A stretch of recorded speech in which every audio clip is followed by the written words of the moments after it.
The House will come to order.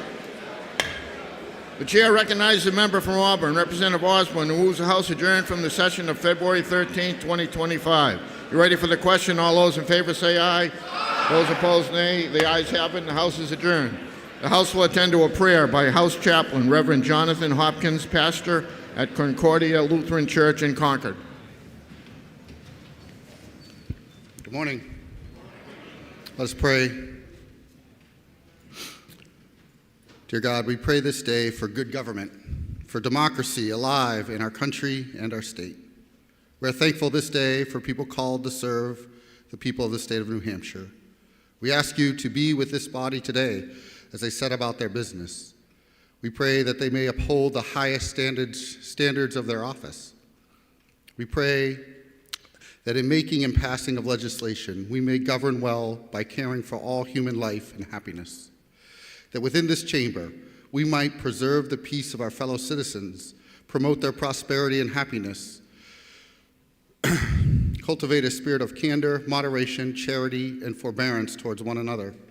Help us to be sober in our deliberations so that government does for people only what they cannot do better by themselves and no more.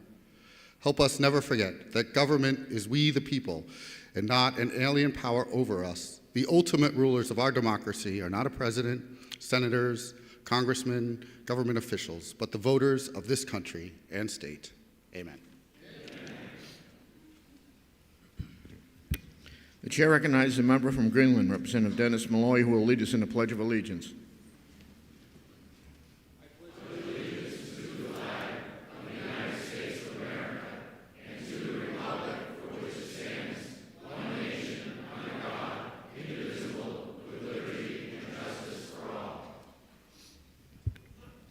The chair recognizes Emily Ann Bridges of Rye, who will now sing our national anthem.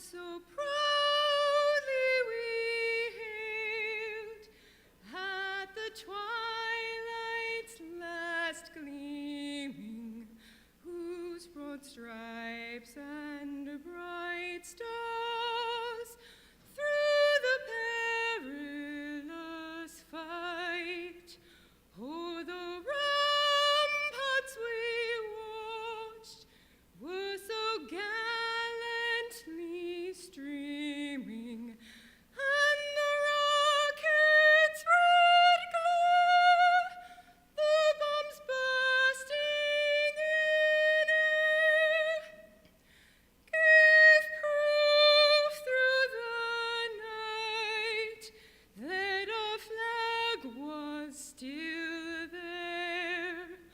Oh, say, does that star-spangled banner yet wave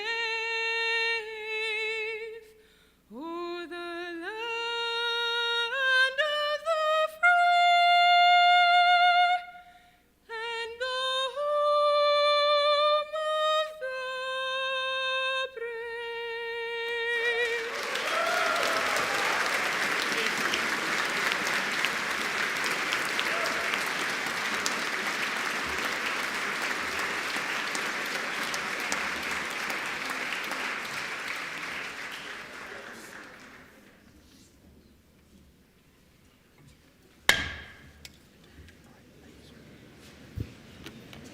The House will attend to requests for leaves of absence. Mr. Speaker, the day, illness, Representatives Belcher, Dumais, Faulkner, Molly Howard, Mills, Pressa, Jeffrey Smith, Sofakidis, Brian Sullivan, Terry, Varney, Wallner. The day, important business, Representatives DuPont and Verville. These leaves of absence will be granted unless otherwise ordered by the House. The House will attend to the introduction of guests. Mr. Speaker, please welcome Miriam Dumit and Tyler Sanders, students from Goffstown High School, our pages for the day.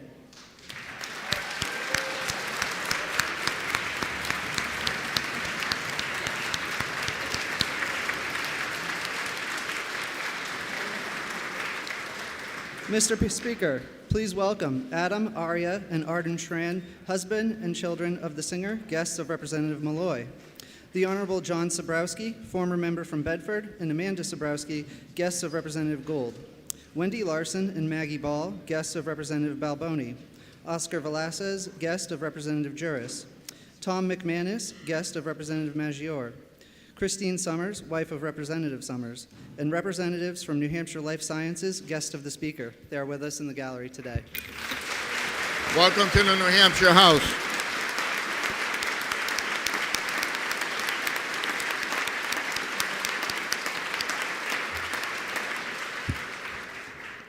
The House will now attend to the consent calendar. Mr. Speaker, there are no bills to be removed from the consent calendar. Are there any other bills to be removed from the consent calendar? Representative Osborne moves that the consent calendar with the relevant amendments as printed in this stage for House record be adopted. Are you ready for the question? All those in favor say aye. Aye. Those opposed, nay. The ayes have it. Consent calendar is adopted. Under rules of the House, from the Committee on Criminal Justice and Public Safety, HB 506 FN is referred to the Committee on Finance. The Committee on Education Policy and Administration, HB 671 FNA, is referred to the Committee on Finance. From the Committee on Environment and Agriculture, HB 658 FN is referred to the Committee on Ways and Means. And from the Committee on Ways and Means, HB 650 FN is referred to the Committee on Finance. The House will now attend to the regular calendar.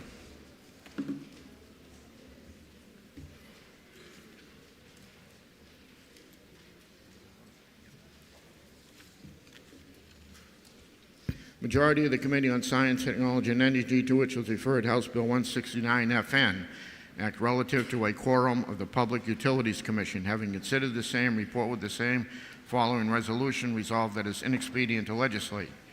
Representative Doug Thomas from the majority of the committee. Minority of the committee, having considered the same, being unable to agree with the majority, report with the following amendment, recommend and the recommendation that the bill ought to pass with amendment. Senator Thomas Corman for the minority of the committee. Chair recognizes Representative Corman.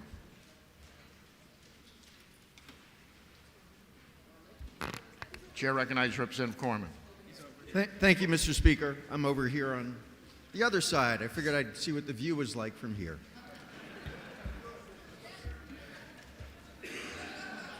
Mr. Speaker, one commissioner does not a commission make.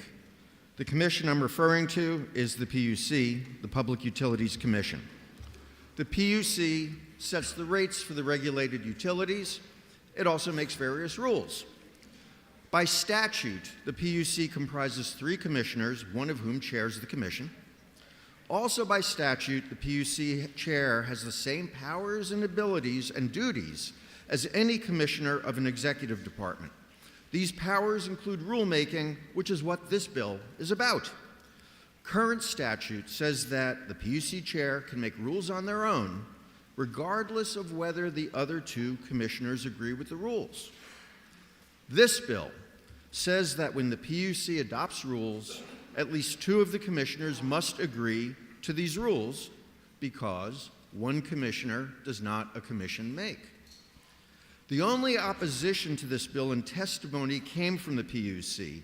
Now that's because the bill, as introduced, also says that when the PUC holds a hearing, at least 2 commissioners must be present. The PUC testified that they often have just one commissioner present at a hearing, and sometimes just staff and no commissioners. They said that they would need a special commissioner on retainer, which would create an expenditure. Okay, I responded with an amendment that eliminates the expenditure. It's 0249H on pages 34 and 35 of the House calendar. It takes just a few seconds to read, hint, hint. The amendment leaves the current practice for hearings unchanged, so that no special commissioner on retainer is needed and hence no expenditure, and simply says that rules must be adopted by a majority of the PUC. A majority means at least 2 commissioners, even if positions are vacant. Again, one commissioner does not a commission make. At the executive session, the majority of our committee refused to even discuss this amendment, much less vote on it. I ask the body to overturn the ITL motion so that we may consider this simple amendment that requires a majority of the PUC commissioners to adopt rules. I also want to address the majority report's objection to the bill defining the PUC as a regulatory agency. The PUC adopts rules but does not enforce them. How do I know? The PUC chair told us so. During an informational presentation to our committee last month, a slide mentioned enforcement, and I asked PUC Chairman Goldner to elaborate. Here is what he said, quote, "So what I meant to say was that the enforcement element and audit element in that slide went over to the DOE, that's the Department of Energy. So there is no enforcement, there is no audit within the current PUC, so I had meant to say that they had shifted over to the Department of Energy," unquote. So the PUC is indeed a regulatory agency. I ask my colleagues to overturn the ITL motion so that we may consider the amendment and make it clear that one commissioner does not a commission make. Again, I ask you to please take a few seconds, really just a few seconds, to read Amendment 0249, starting on page 34 of the calendar. Thank you, Mr. Speaker. And Mr. Speaker, I request a division vote. Chair recognizes Representative Doug Thomas.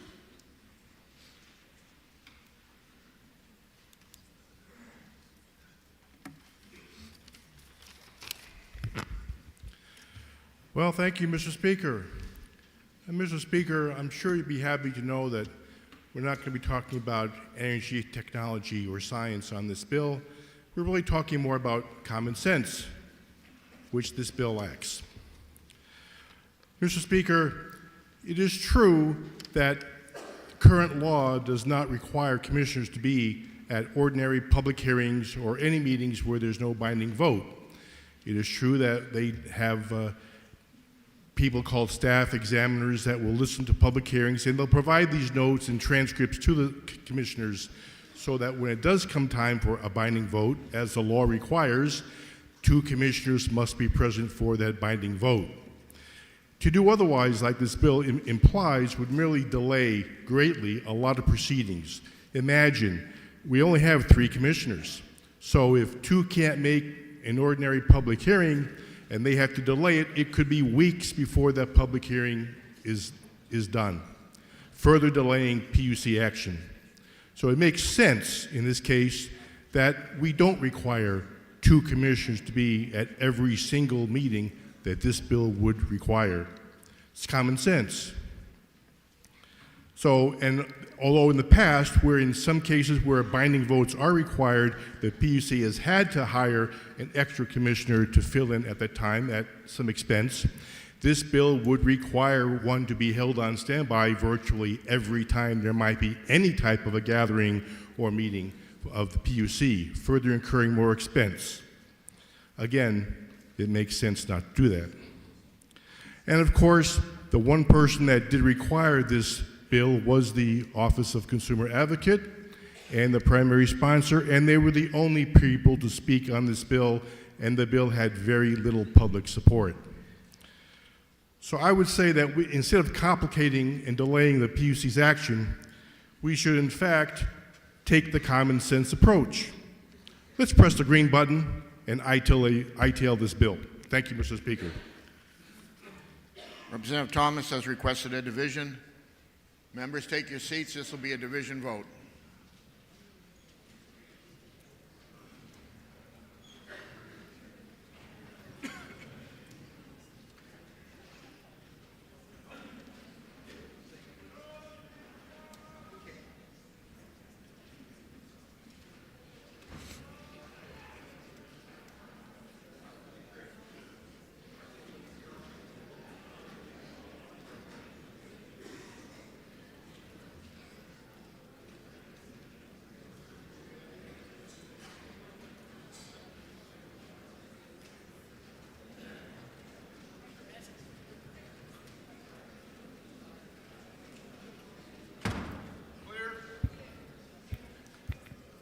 The motion before us is the majority report of inexpedient to legislate on House Bill 169. This is a division vote. Chair recognizes Representative Reynolds for a parliamentary inquiry.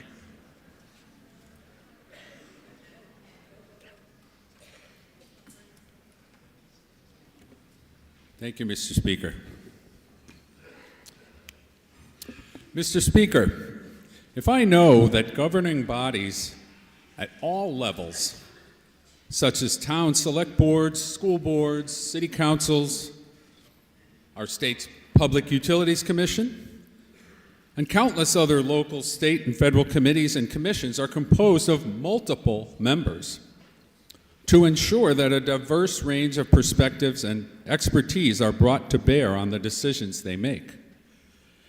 And if I know that current New Hampshire statute is being interpreted to allow a single member of our three-member Public Utilities Commission to issue rules dictating policy and practice for our state's numerous regulated public utilities, affecting every single resident and business of our state, regardless of whether the other two commissioners agree with that rule or even have been consulted on it, would I then press the red button to defeat the ITL motion so that a floor amendment to the bill can be heard? Chair recognizes Representative Schneller for a parliamentary inquiry. Thank you, Mr. Speaker. If I would know that this bill would necessitate hiring a special standby Public Utilities Commissioner simply to be available on call at an annual salary of well into the six figures range, would I now depress the green button to say no to this huge and unnecessary expense? Thank you, Mr. Speaker. Make sure everybody turns your buttons and machines on so you can vote.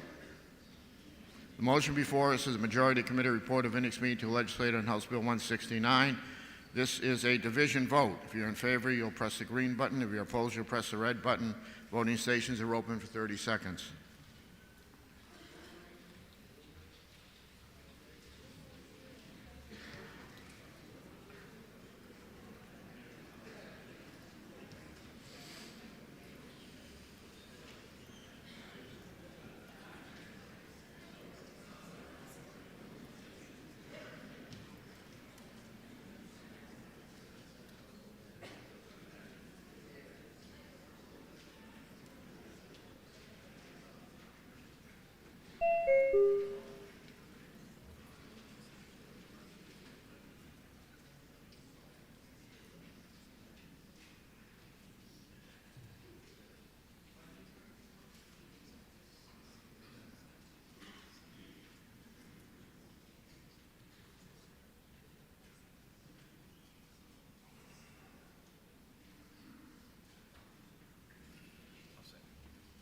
If all members present have an opportunity to vote, House will tend to stay to the vote.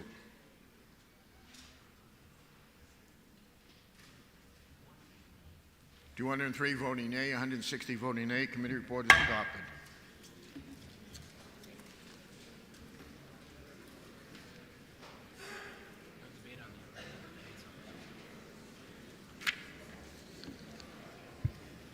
Majority of the Committee on Science, Technology, and Energy, to which was referred House Bill 504, Act relative to the state energy policy. Having considered the same, report the same with the following amendment. Recommendation that the bill ought to pass with amendment. Representative Les Bernensky for the majority of the committee.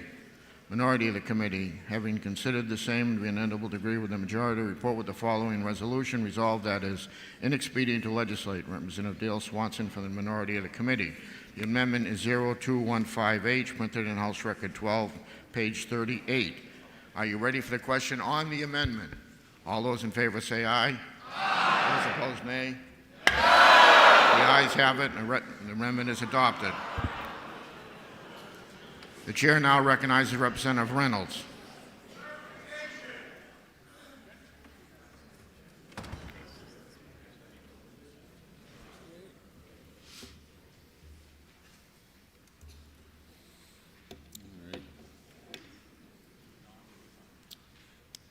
Thank you, Mr. Speaker.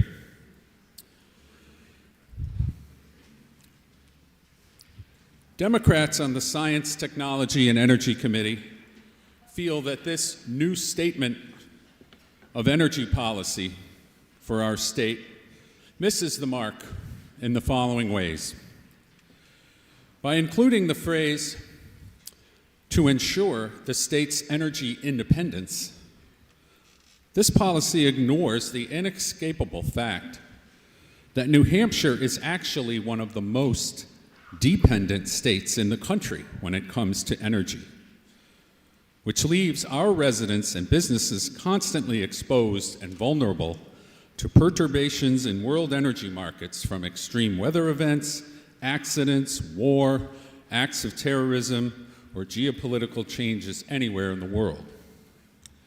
At the same time, it fails to acknowledge that the only energy resources we do have within our borders, or potentially off our shores, renewables like solar, biomass, hydropower, and wind, do contribute substantially to our state's energy security and affordability, in that when they're flowing, which is often, they displace the need to burn the aforementioned limited imported fossil fuels. By reducing demand for natural gas substantially every day, they reduce the regional clearing price of electricity and lower costs for everyone. With its emphasis on reliable, on-demand, and firm resources, the policy statement in HB 504 clearly nods toward large centralized power plants and the 20th century electric grid, and it ignores the 21st century trend toward the proliferation of distributed energy resources, modernization of the grid to support two-way energy flows, and the fact that in an energy system, all the components have value, contribute to the system's success, even if they don't have the same characteristics. The new statement fails to acknowledge that New Hampshire's energy security truly lies in acknowledging and embracing its interdependence with the other states in New England, the Northeast, and even Canada, interconnected in a regional grid that provides our state's distribution utilities with access to power flowing from all across the region. Look, Democrats acknowledge that we'll be burning fossil fuels in New Hampshire for a long time. None of us want to outlaw gasoline-powered vehicles or fossil fuel-burning furnaces or boilers tomorrow or even a decade from now. But we do advocate for policies that will slowly, over decades, as the emergence of new and improving technology allows, reduce our dependence and our vulnerability to global fossil fuel markets, reduce the environmental harm and health problems that fossil fuel combustion causes, and increase our energy security and economic vitality by emphasizing the energy we can generate here in New Hampshire. HB 504's policy statement is narrow-minded and largely backward-looking, so I urge you to vote no on OTPA. And Mr. Speaker, I request a division vote. Chair recognizes Representative Beresny. Thank you, Mr. Speaker. Mr. Speaker, last year this body passed a similar bill, HB 1623, on a roll call vote. The first part of that bill updated the state energy policy, and the second part provided protections for in-state electrical generation capacity. When that bill reached the other body, they removed the energy policy updates, and only the generator protections were eventually adopted into state law. The bill in front of you now is a slightly improved version of that first part, the energy policy update. With a little bit of the background out of the way, why do we need to update the state energy policy? To keep my testimony short, I'll give you just a few of the most important changes. The existing policy states that we should meet our energy needs at the lowest possible price while providing for reliability and energy diversity. But there's no guidance on how to balance those opposing constraints. The updated policy explicitly stipulates that market forces, market-based mechanisms, and customer choice should drive prudent energy use. Current policy states that we should maximize the use of energy efficiency and other demand-side resources. The new policy prescribes that we should do those things according to market principles and by focusing on market transformation. In cases where there is a significant need for government to intervene in the energy market, the new policy stipulates that any intervention should be, quote, time-limited, narrow, and necessary to achieve a specific policy goal, end quote. The new policy also acknowledges that a significant risk to state energy interest is federal regulations and prescribes a proactive approach whereby state regulatory agencies will collaborate to address federal concerns. In summary, the new policy keeps most of the declarations of the old policy, but prescribes market-oriented solution and limits government intervention. Press the green button to send this important policy update to the other body for a second time. Thank you, Mr. Speaker. Representative Osborne has requested a roll call. Is that sufficiently seconded? It is sufficiently seconded. This will be a roll call vote. Members, take your seats.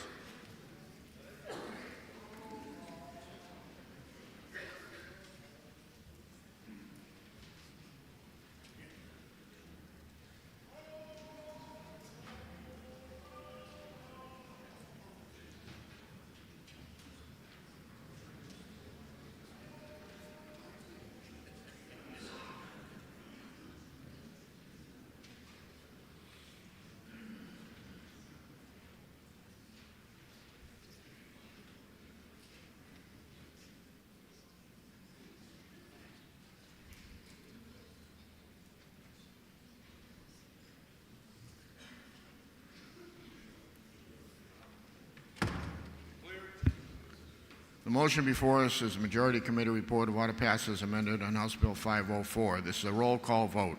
Chair recognizes Representative Kaplan for a parliamentary inquiry. Thank you, Mr. Speaker.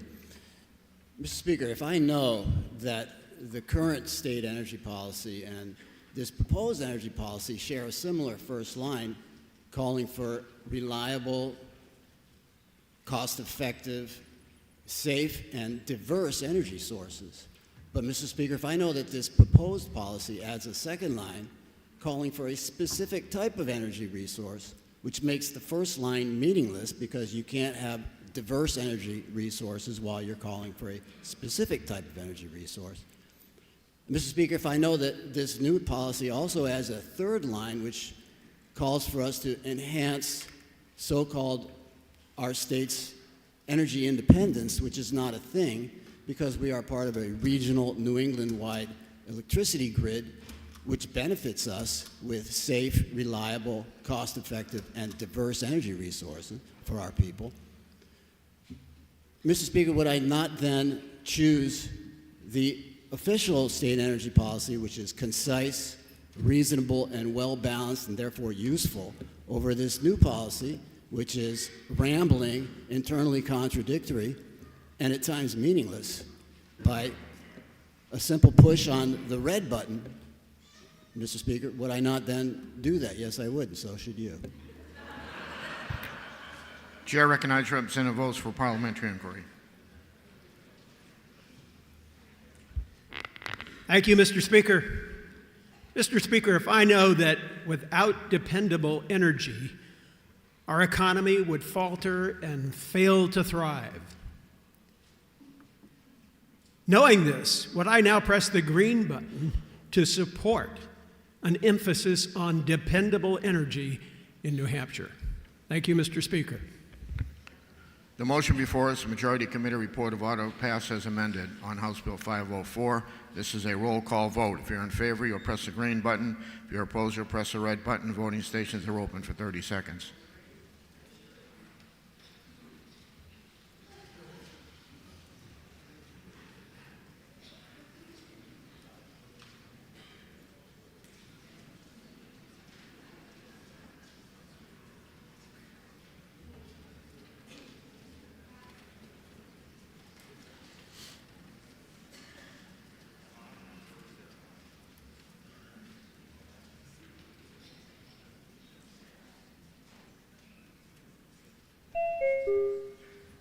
If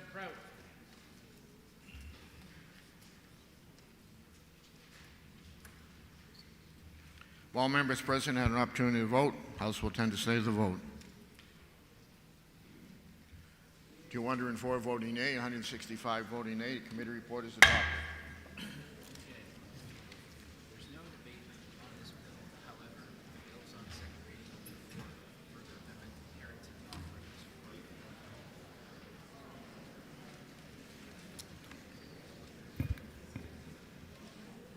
Committee on Science, Technology, and Energy, to which was referred House Bill 508 FN, relative to decreasing assessment rates for entities providing VoIP and IP-enabled services, as well as certain local exchange carriers and their affiliates. Consider the same, report the same with the following recommendation: the bill ought to pass. Senator Michael Harrington for the committee. Bills on second reading open to further amendment, and Representative Harrington offers floor amendment 0269H, printed in House Record 12, page 39. And Representative Harrington is recognized to speak to his motion. Thank you, Mr. Speaker. This is going to be the easiest vote of the day, so relax. I'm not going to be here very long. The amendment is simply to correct a typo in the bill. There was two places where the number was supposed to be changed from 33% to 10%. We missed one. I apologize. That corrects that, so please vote in favor of the amendment.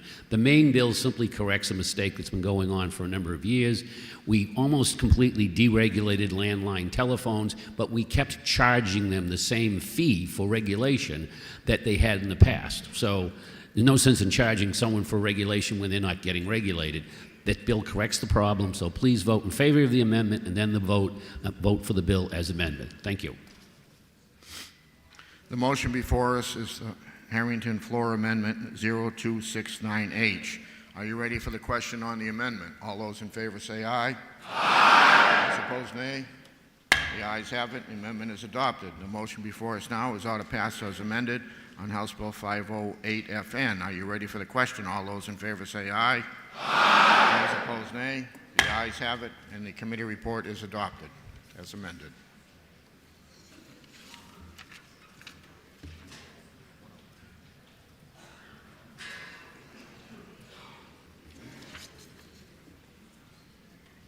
Majority Committee on Science, Technology, and Energy, to which was referred House Bill 682, Act relative to the Office of Offshore Wind Industry, the Offshore and the Port Development Commission, and the Office of Energy Innovation. Having considered the same, report the same with the recommendation the bill ought to pass. Senator James Summers from the majority of the committee.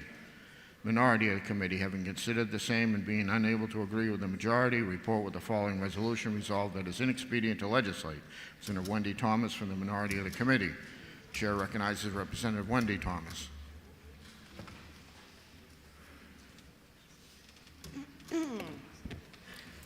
Thank you, Mr. Speaker. Mr. Speaker, House Bill 682 removes us from the table of any discussion about offshore wind. You know, when I was in Greece, I saw many wind turbines on the tops of virtually every mountain range. How did you get the people to accept wind power? I asked our guide. He looked at me like I was nuts. We respect our people and we respect our land. It's free energy. Why wouldn't we use wind power? Why wouldn't we indeed? We hear a lot of energy bills in our committee, and many times that old and clearly debatable axiom comes up, quote, "Let the free market take care of it."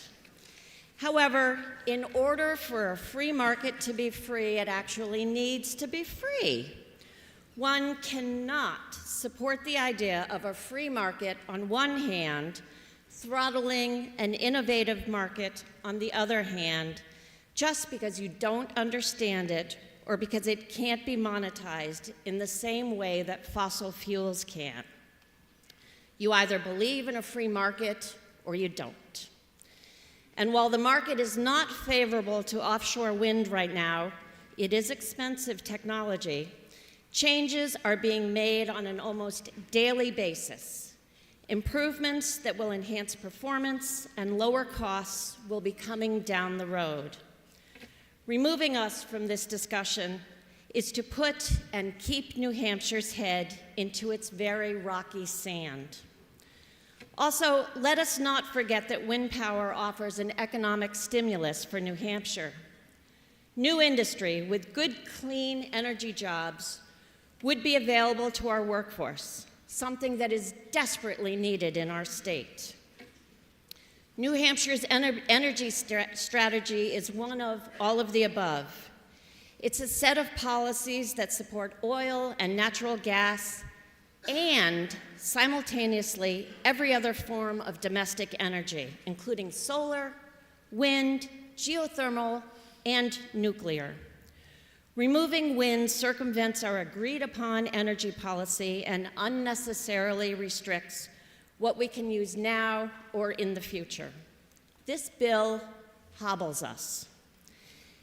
In the majority report, the environment was raised. Look, not only am I considered a tree hugger, but I am old enough to have had a Save the Whales bumper sticker on my VW Beetle in high school. I am very concerned about the environment. I live in a town where an industrial polluter has poisoned our environment. I fight for accountability every day. But let's look at the bigger picture. The Gulf of Maine has already heated up. In fact, it has warmed faster than 99% of the global ocean. Warmer water results in ecological change. Just like we are seeing tropical storms in the Gulf of Mexico become Cat 4 hurricanes in 24 hours. Excuse me, I'm talking. House will be in order. So are we seeing changes in all large bodies of water, like the Gulf of Maine. The weather is changing, as is the fish population.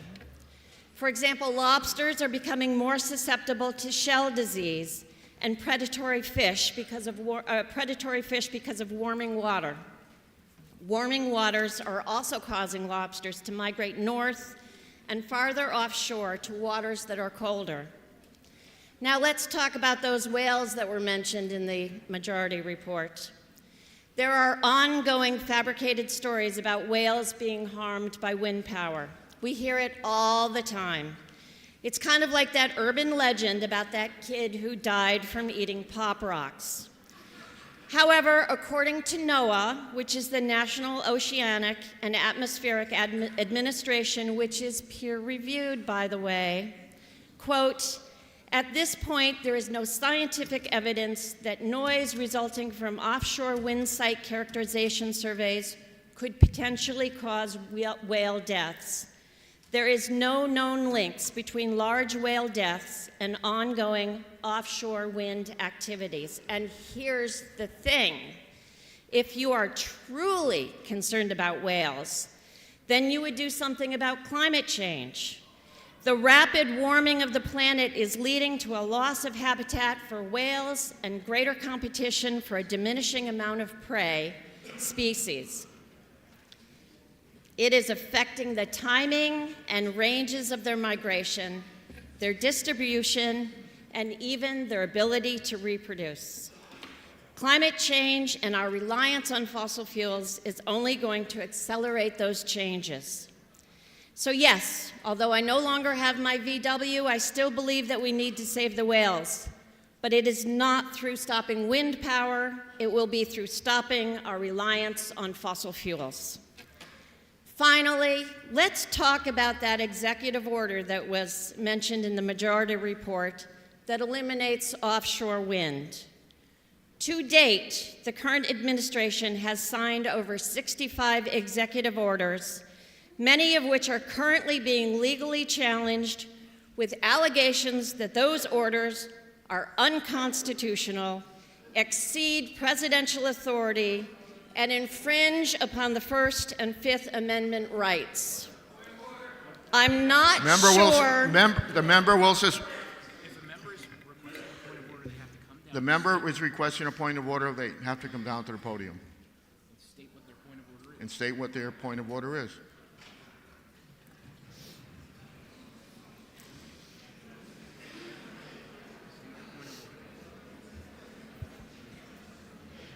Member is recognized for a point of order. Thank you, Mr. Speaker. So this is my first time being up here, so just give, State your point of order. Point of order is this has nothing to do with the bill. That's not really a point of order. Well, we unfortunately, I don't know what every bill says, so I can't say it is or it isn't. It has to do with something with the bill. Member may continue. Thank you. Thank you, Mr. Speaker. As I was saying, I'm not sure referencing a current administrative EO right now is the flex that you think it is. Bottom line, when it comes to offshore wind power, New Hampshire should be at the table. We don't have it now, but we will have it someday. It's coming. Keeping us in the wind power discussion is an investment for New Hampshire's energy future, and it is a true example of a free market. For these reasons, I ask you to oppose the motion of OTP so that a more energy-friendly and job-promoting motion might be considered. And Mr. Speaker, I request a roll call, please. Thank you. Chair recognizes Representative Sit down. He hasn't asked. I haven't asked for it yet. Chair recognizes Representative Summers. I'll ask it at the end of the debate. Thank you, Mr. Speaker, and thank you for your leadership. After analyzing the European leadership, I thank God every day of our freedom of speech we have here in America. Mr. Speaker, HB 682 would remove the offshore wind industry development from the Office of Energy Innovation. It would repeal the Offshore Wind Industry Workforce Training Center Committee and the Offshore and Port Development Commission, and moves the Grid Modernization Advisory Council and the Hydrogen Advisory Council to the Office of Energy Innovation. After President Trump's executive order to eliminate offshore wind and turbines, the committees received experience, expert, peer-reviewed research, and testimony from the fisheries associations on the chlorination and chemicals added to the ocean water by offshore wind transmission cables, along with information removing the plankton from the surface, destroying local sea life in the sea life cycle. Electromagnetic fields caused by as small as fiber optic cables in the ocean can reroute sharks and rays, disrupting offshore fisheries. Never mind the electromagnetic field created by the transmission lines from offshore wind turbines. Mr. Speaker, who would have thought the day would come when the left would hold the religion of climate change with higher precedence than Greenpeace? The fact is that offshore wind is more expensive and destructive than any other renewable energy source. Press the green button for the ought to pass motion for this crucial bill. Representative Thomas has requested a roll call. Is that sufficiently seconded? It is sufficiently seconded. This will be a roll call vote. Members, take your seats.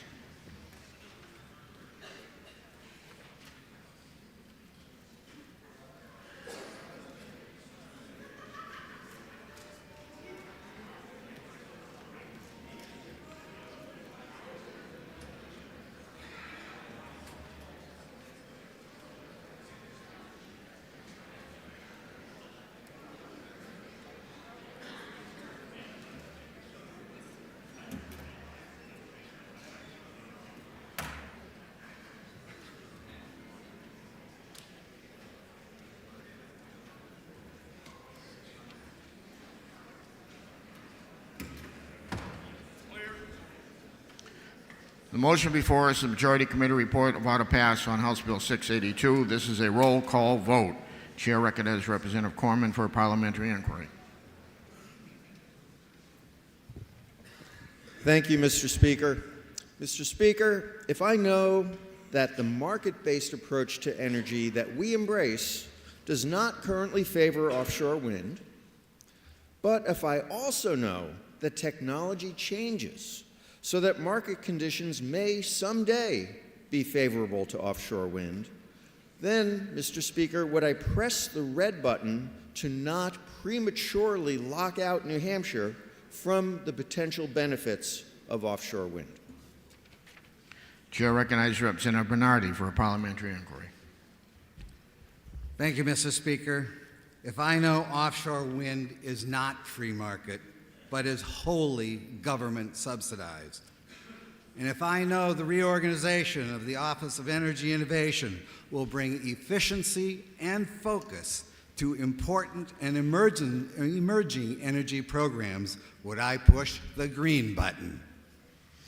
The motion before us is the Majority Committee report of order pass on House Bill 682. This is a roll call vote. If you're in favor, you'll press the green button. If you're opposed, you'll press the red button.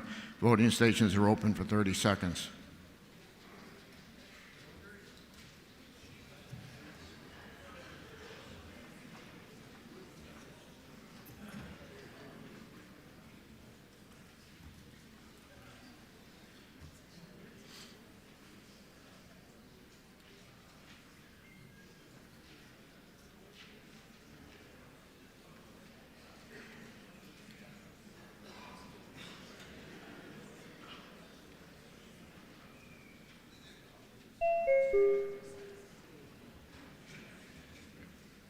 All members present had an opportunity to vote.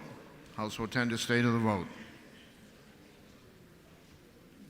206 voting yea, 163 voting nay. The committee report is adopted. For what reason does a member rise? Thank you, Mr. Speaker. Mr. Speaker, I would move that the debate regarding offshore wind in the Gulf of New Hampshire be entered into the permanent journal. Without objection.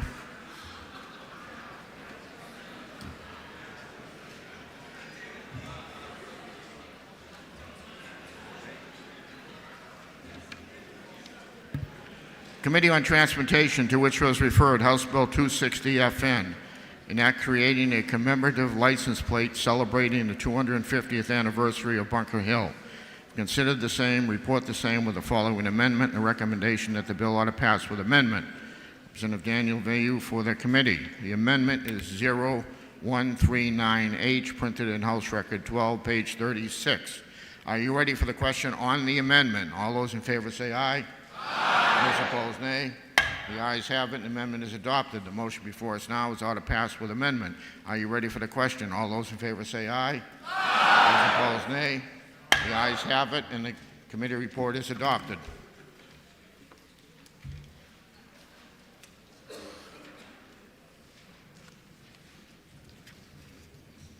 Committee on Transportation, to which was referred House Bill 287A, an act requiring police departments to provide fire departments with certain motorist personnel and insurance information following a motor vehicle incident. Having considered the same, report the same with the following resolution that is inexpedient to legislate. Representative Ted Gorski for the committee. Are you ready for the question? All those in favor say aye. Aye. Those opposed, nay.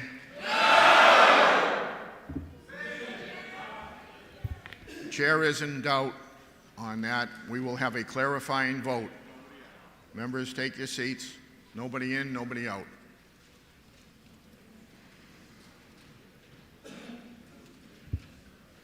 This is a clarifying vote on the motion of inexpedient to legislate.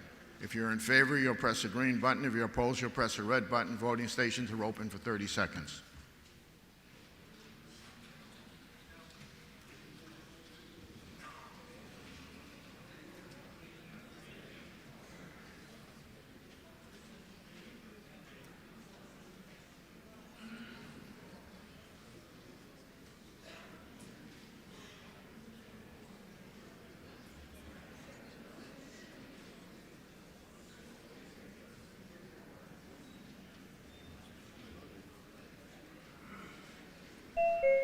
Representative Seibert.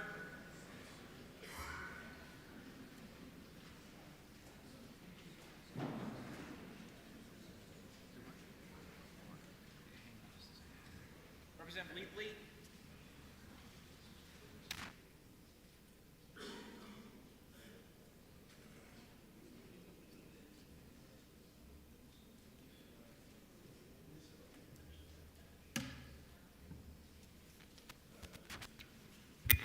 If all members present had an opportunity to vote, House will attend the state of the vote.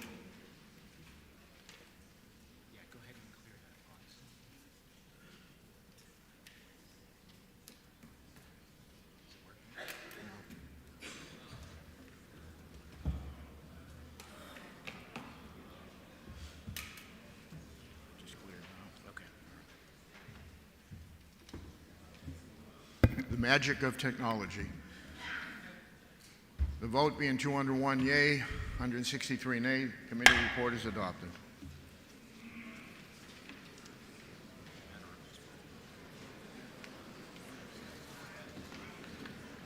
Majority Committee on Transportation, to which was referred House Bill 368, an act prohibiting smoking and e-cigarettes in motor vehicles when a passenger is under 16 years of age. Having considered the same, report the same with the following resolution: resolved that it is inexpedient to legislate. Representative Matthew Patero for the majority of the committee. Minority of the committee, having considered the same, being unable to agree with the majority, report with the recommendation that the bill ought to pass. Representative Daniel Vayu for the minority of the committee. The chair recognizes Representative Vayu.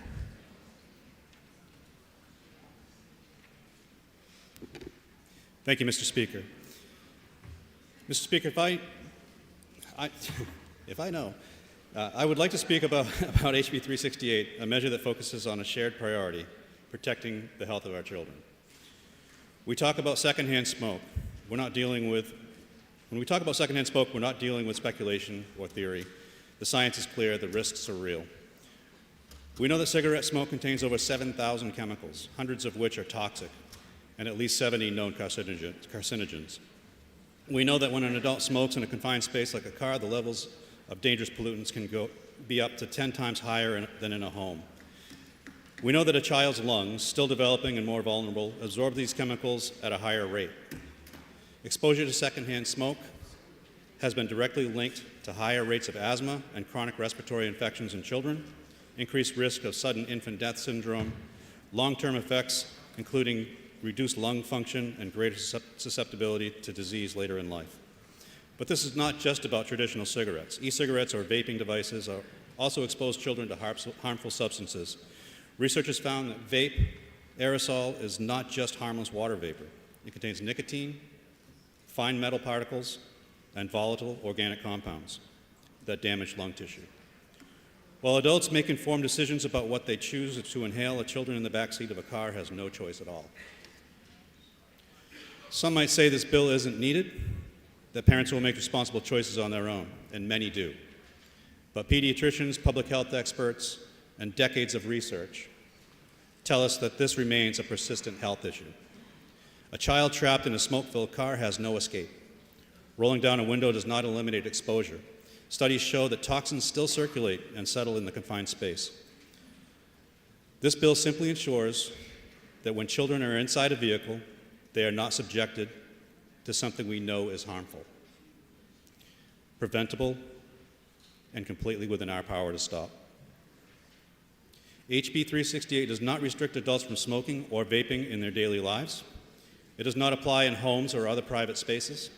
It's simply a targeted, sensible measure to prevent children from being involuntarily exposed to toxic air in an enclosed environment where they have no control. This is not about politics. It's not about personal freedoms. It's about protecting the most vulnerable among us from an entirely preventable health risk. I urge you to support this bill, not because it regulates, but because it safeguards, not because it limits, but because it shields children from harm that could affect them for the rest of their lives. Thank you. Chair recognizes Representative Gorski. Thank you, Mr. Speaker. Mr. Speaker, I stand in support of the committee report of ITL of HB 368, and I do this for two main reasons. Number one, the flawed premise of the bill. The main premise of this bill is to eliminate smoking in e-cigarettes when a passenger is under the age of 16. However, if someone does smoke with a passenger under the age of 16, it is only enforceable under a secondary offense. So, if a driver decides to obey the rules of the road, he or she can have a passenger under the age of 16 and can smoke to their heart's content. It defeats the whole premise of the bill. Secondly, it invades a car owner's civil liberties. If this bill is passed, it allows the government to tell someone what they can or cannot do in their vehicle. What's next? Car radio is too loud and it hurts their ears? Maybe you can't drink coffee because it's hot and will spill on your lap. The bill is a slippery slope. With that, I ask you to press the green button and tell the government to stay out of our vehicle. Thank you, Mr. Speaker. House will be in order. Representative Granger has requested a roll call. Is that sufficiently seconded? It is sufficiently seconded. This will be a roll call vote. Members, take your seats.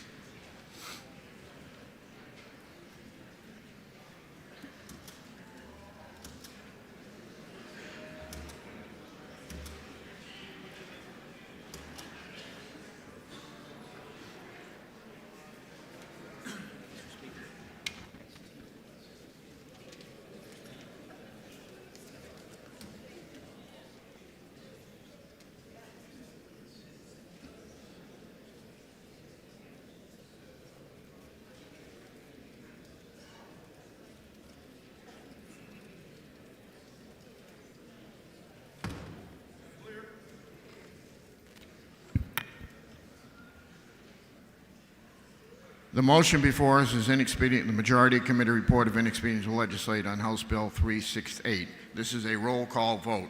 Chair recognizes Representative Sykes for a parliamentary inquiry.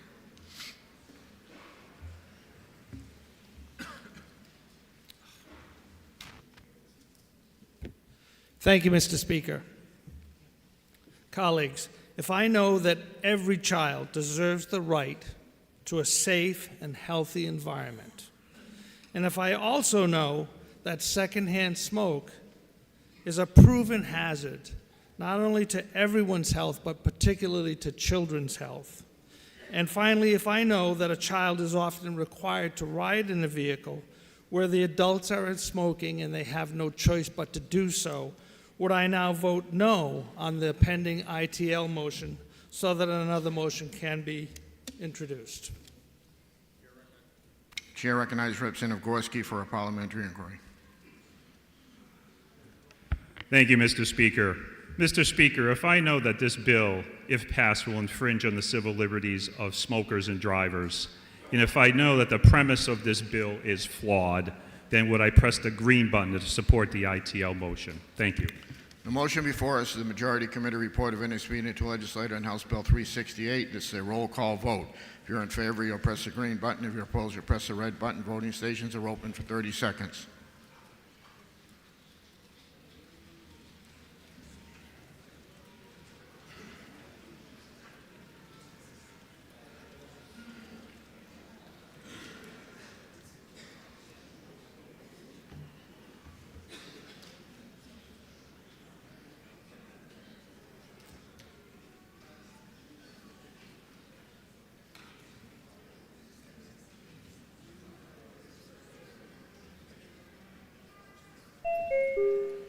Representative DeRoy.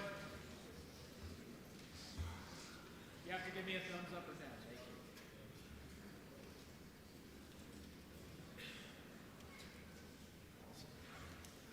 Before I announce the vote, the next two votes are going to be division votes with PIs only. So if everybody stays in their seat, we can get through it pretty quickly. If all those present had an opportunity to vote, House will tend to stay to the vote. 213 voting yea, 157 voting nay. The committee report is adopted.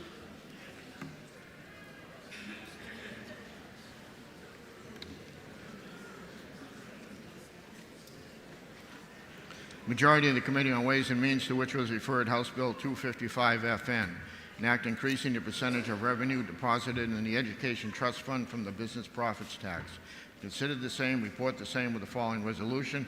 Resolved that it's inexpedient to legislate. Representative Julius Soti from the majority of the committee. Minority of the committee, having considered the same, being unable to agree with the majority, report with the following recommendation that the bill ought to pass. Representative Thomas Schamberg from the minority of the committee. This is a division vote. Members, take your seats. This is a division vote.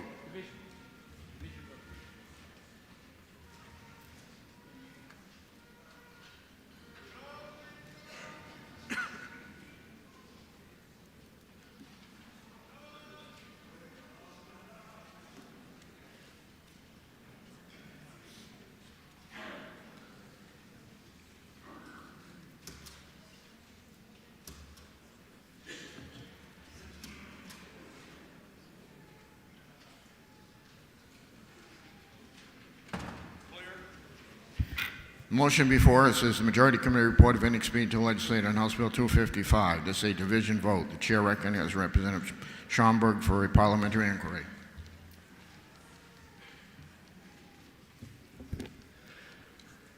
Thank you, Mr. Speaker.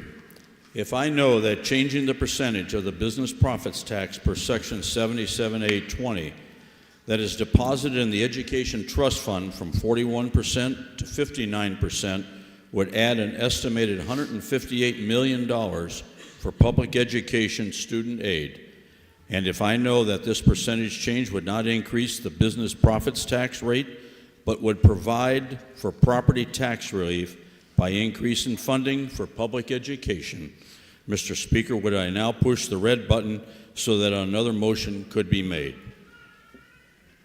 Chair recognizes Representative Janigian for a parliamentary inquiry. Thank you, Mr. Speaker. Mr. Speaker, if I know that this bill would not raise any revenue, but instead would just move money from the business profits tax to more money to the Education Trust Fund and substantially less money to the general fund, and if I know that this would then create an underfunding issue in the general fund, would I now press the green button to ITL this bill? The motion before us, Majority Committee report of inexpedient to legislate on House Bill 255. This is a division vote. If you're in favor, you'll press the green button. If you're opposed, you'll press the red button. Voting stations are open for 30 seconds.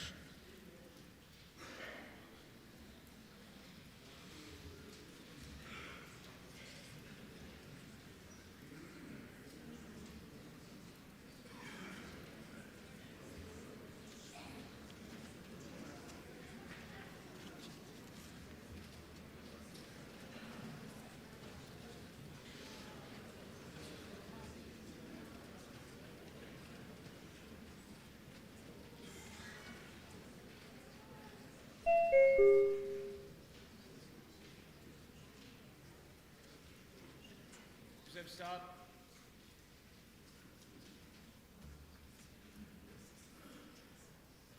Representative Stone. Representative Stone.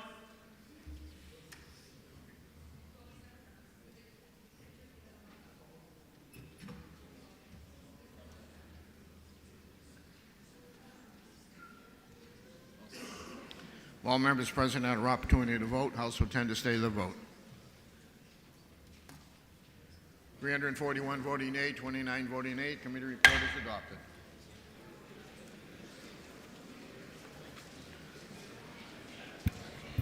Majority of the Committee on Ways and Means, to which was referred House Bill 318 FN, an act relative to the percentage of revenue from the business enterprise tax deposited in the Education Trust Fund. Considered the same, report the same with the following resolution. Resolved that it is inexpedient to legislate. Representative Julius Soti for the majority of the committee. Minority of the committee, having considered the same and being unable to agree with the majority, report with the recommendation the bill ought to pass. Representative Thomas Schoenberg for the minority of the committee.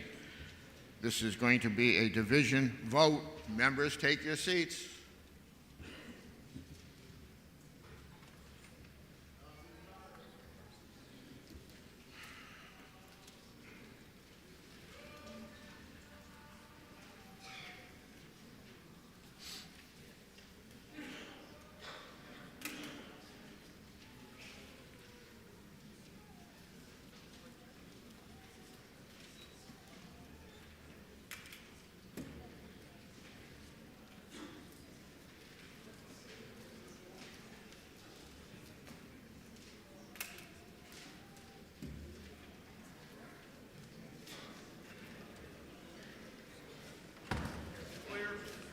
The motion before us, the Majority Committee report of inexpedient to legislate on House Bill 318. This is a division vote. Chair recognizes Representative Schomburg for a parliamentary inquiry.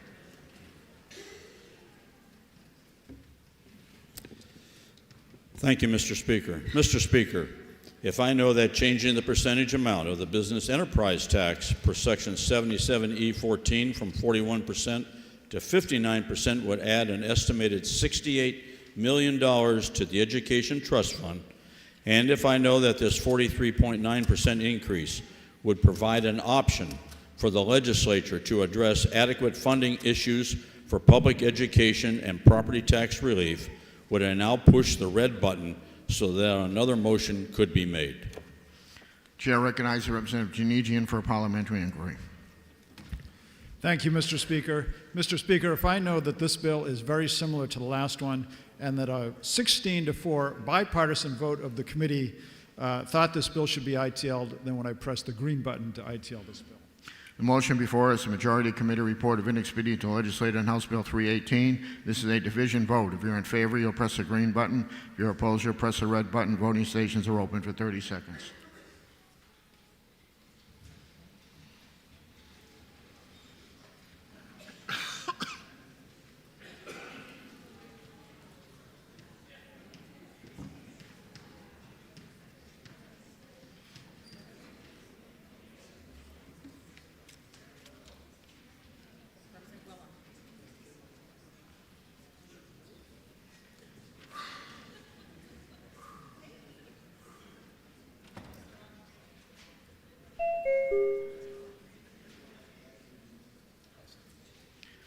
If all members present had an opportunity to vote, House will tend to say the vote.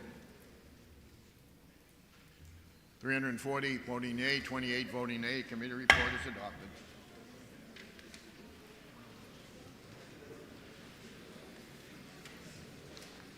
Majority Committee on Ways and Means, to which was referred House Bill 502FN, Act relative to complete corporate reporting for unitary businesses under the business profits tax, having revenues from the state education property tax. Having considered the same report with the following resolution, resolved that it is inexpedient to legislate.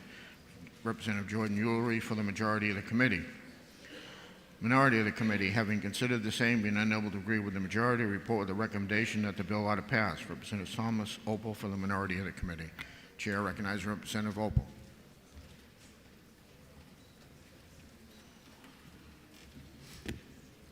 Thank you, Mr. Speaker. The water's edge method of business taxation in New Hampshire was adopted for the benefit of foreign businesses. That's not my words. Those are the words of a decision from the New Hampshire Supreme Court. The water's edge provision permits foreign multinationals to shield activities outside of the United States using legal paper transactions to shift profits and tax liability from the U.S. to lower tax jurisdictions. New Hampshire companies, whether they directly compete with these multinationals or not, pay their full business tax liability, while multinationals can evade some or even all of their tax liability. New Hampshire now cannot accurately determine the scope of profit shifting, but even supporters of this unfair tax scheme acknowledge profit shifting still occurs.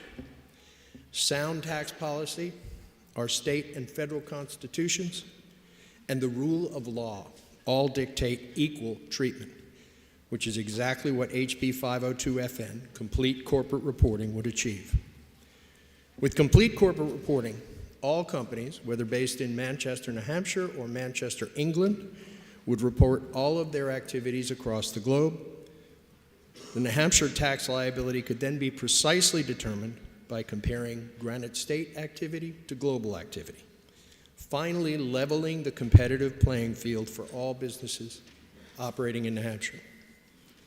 And while estimates differ, every estimate is predicting additional revenue with this change for our state.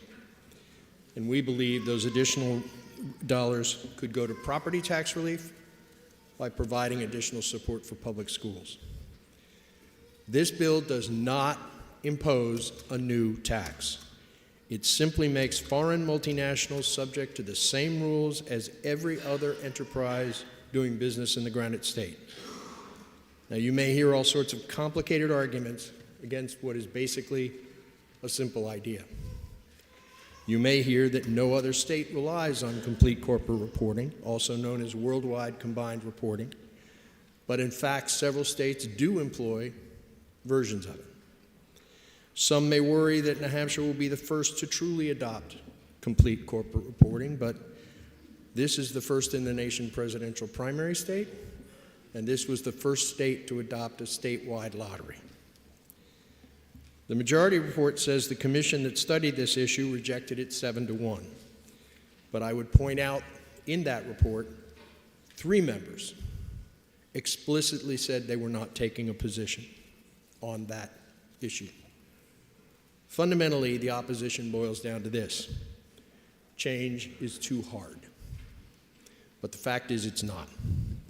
Complete corporate reporting is not even new. It was the law in New Hampshire until the middle 1980s. So colleagues, I ask you to please push the red button to defeat the majority recommendation so we can move on to support complete corporate reporting and finally level the playing field for business in the Granite State. It's just this simple. Do you stand with New Hampshire businesses, or do you stand with foreign multinationals? And Mr. Speaker, I ask for a roll call vote. Thank you. Chair recognizes Representative Spilberry.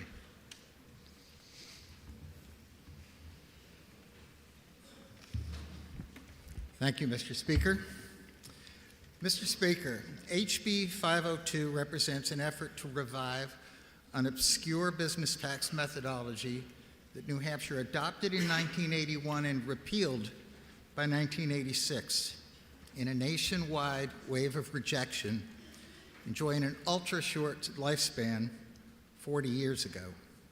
HB 502 would require any multinational entity, as a condition of doing business in New Hampshire, to declare all of its worldwide income, no matter where earned, to the New Hampshire Department of Revenue, and then apply apportionment formulas to determine how much of it is attributable to New Hampshire. An essentially identical proposition was the subject of a 2022-23 statutory commission, which I chaired, and that commission recommended 7-1 against readopting worldwide combined reporting. This body rejected a similar bill just last year. Since the federal government mandates separate entity reporting with so-called arm's length adjustments, HB 502 would require a magnitude greater information to be filed in New Hampshire over what the IRS or any other state requires, creating a significant disincentive to doing business in New Hampshire. This would be particularly odd as the takeoff point for filing a business tax return in New Hampshire is the net taxable income on the federal return. Thus, a multinational business filing in New Hampshire would have to deal with an array of disclosures and hurdles to modify or adjust net federal taxable income. The bill's sponsors seem to be under the delusion that this is a simple, straightforward matter of adding up their known and declared earnings obtained in every other country.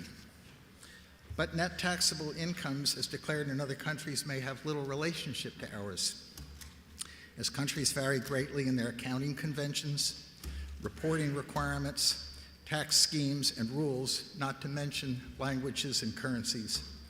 Compliance with New Hampshire's requirements would demand enormous time and effort to adjust for conformity with rules regarding what is taxable, as well as what deductions, disallowances, or credits may be allowable. A new burden would also fall onto the DRA staff, requiring, in their words, quote, more of everything, close quote, more of forms, reviews, audits, travel, and enforcement.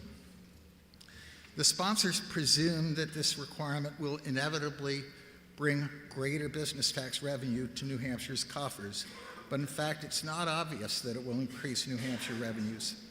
Some filers will owe more, some will owe less, according to how they did elsewhere in the world.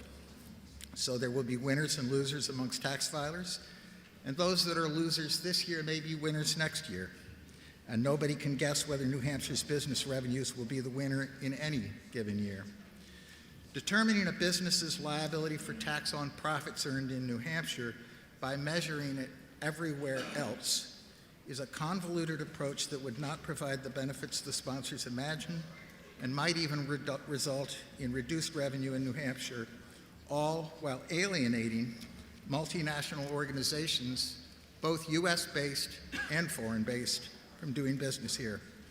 Please vote in support of the ITL motion on HB 502. Thank you. Representative Opel has requested a roll call. Is that sufficiently seconded? It is sufficiently seconded. This will be a roll call vote. Members, take your seats.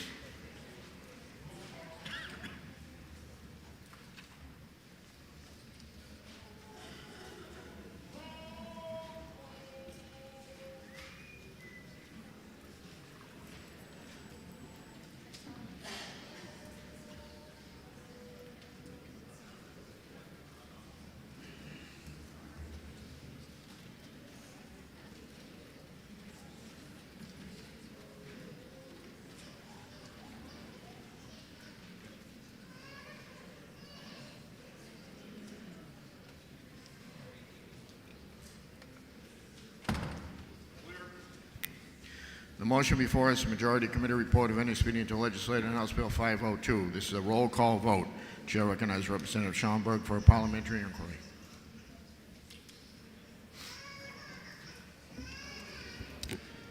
Mr. Speaker, if I know that the current Water's Edge allows companies to shift profits and evade tax liability, and if I know that making foreign multinationals pay their fair share equals property tax relief and money for New Hampshire, and finally, Mr. Speaker, if I know that there is no added tax burden for New Hampshire U.S. companies, would I push the red button to present another motion? Chair recognizes Representative Rulli for a parliamentary inquiry.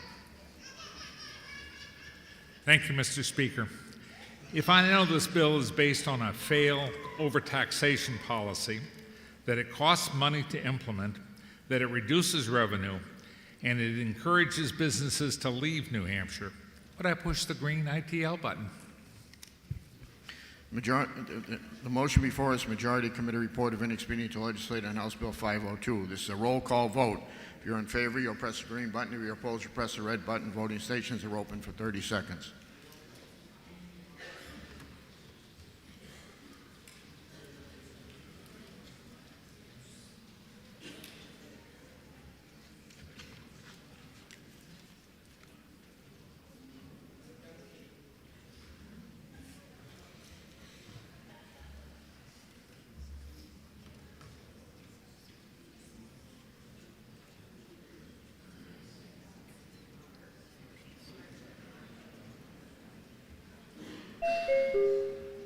Representative Andrews.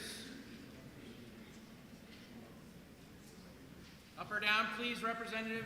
Thank you.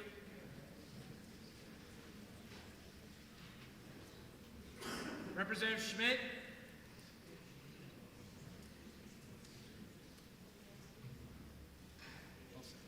If all members present have an opportunity to vote, House will attend to state of the vote. 209 voting yea, 163 voting nay. Committee report is adopted.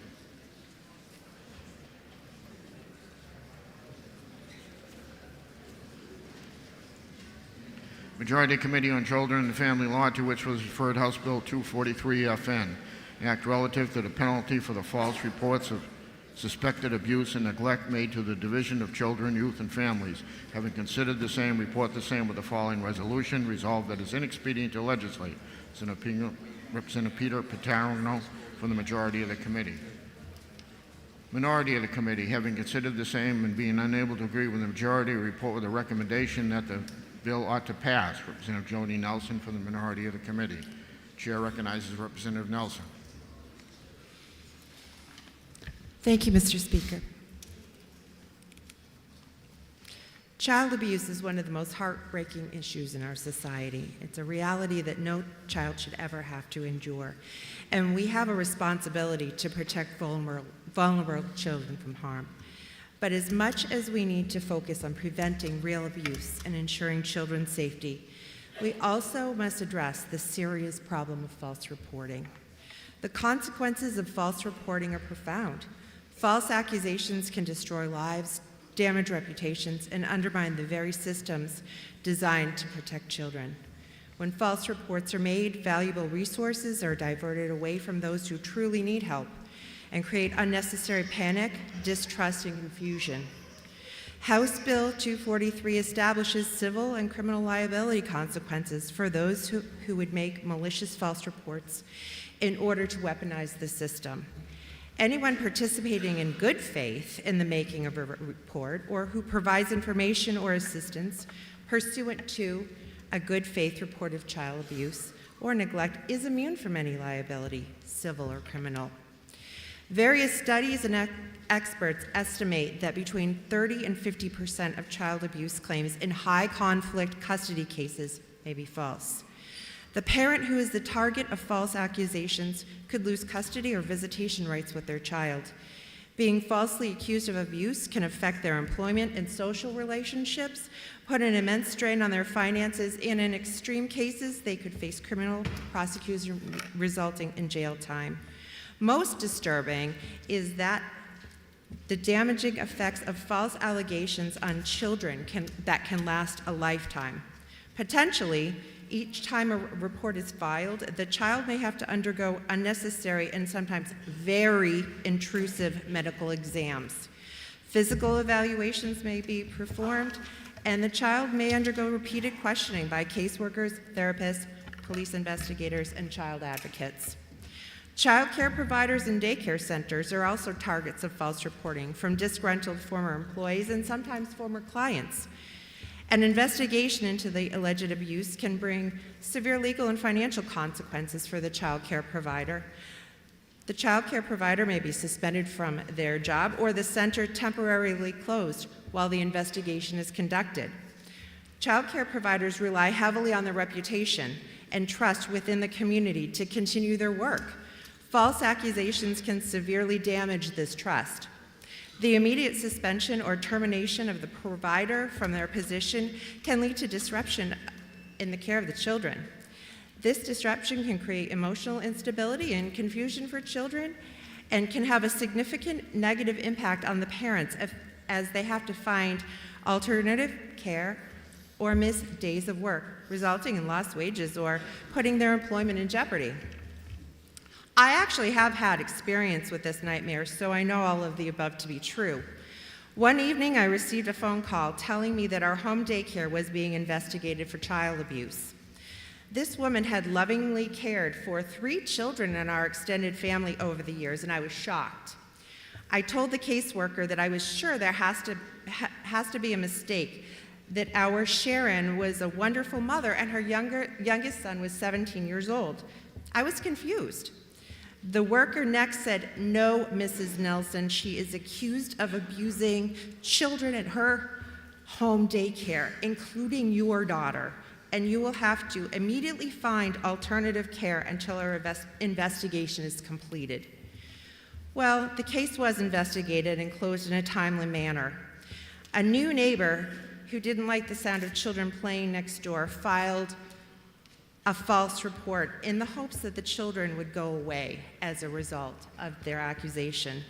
Saying that was an extremely difficult time is an understatement.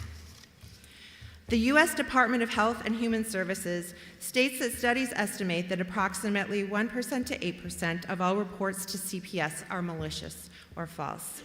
So if we meet somewhere in the middle and use 4%, that means that potentially there are 800 malicious reports a year here in New Hampshire that divert resources from legitimate cases where children are truly at risk, that overburden social workers who may be forced to follow through with extensive investigations. This takes time and can lead to delays in investigating real child welfare cases. False reporting can also result in court cases which require time and money. If a false report leads to legal proceedings, this can waste public resources and further burden our judicial system. The majority of U.S. states have penalties for malicious reporting of child abuse. In Florida, making a false report is classified as a third-degree felony, which can result in penalties, including fines and up to 5 years in prison. In Michigan, penalties for false reporting may include significant fines and imprisonment, particularly if the report results in harm to the person being falsely accused. In California, the law allows for a fine of up to $1,000 and potential jail time for individuals who file a false report with the intention of causing harm or disruption. We heard in testimony that implementing these penalties will prevent callers from wanting to report actual abuse. When asked for data from other states that have implemented penalties showing, when asked for data from other states that have implemented penalties showing a decrease in reporting, that information couldn't be provided to the committee. Since no state that has implemented laws regarding false reporting has repealed those laws, I think that's proof that that's not a problem. And speaking of California, Governor Newsom signed a bill into law that became effective last month to further efforts to cut down on false reports. States are making more laws regarding this, not less. Lastly, even though our committee does great bipartisan work, there are a few bills that we disagree on, and obviously this is one of them. Interestingly, in many other states, there's a bipartisan effort to clamp down on false reporting, like California, Utah, and New York. Please join these states and others to protect innocent individuals, families, and businesses, and make sure that every child's well-being remains a priority, and press the red button so another motion can be made. The chair recognizes Representative Patrigno. Thank you, Mr. Speaker. This legislation has very good intentions. It seeks to prevent false and malicious reports about child abuse and neglect to DCYF. However, there are two big problems. First, those who seek to make such reports may continue to be anonymous, with the call center never knowing who actually made the false report in the first place. Secondly, and more importantly, the call center may inform the caller that false reports may bring about civil and criminal penalties. That alone may be enough to make good faith reporters hesitant, second-guessing themselves, and not file a legitimate report, putting a child at risk. And if one child is put at risk, that's one child too many. So while the bill has good intentions, it's impractical and potentially harmful. So I urge you to vote with the majority of the Children and Family Law Committee, where we put the safety and the welfare of children first, above all else. And I ask you to vote ITL. Mr. Speaker, I request a division vote. Thank you very much. A division has been requested. Members, take your seats.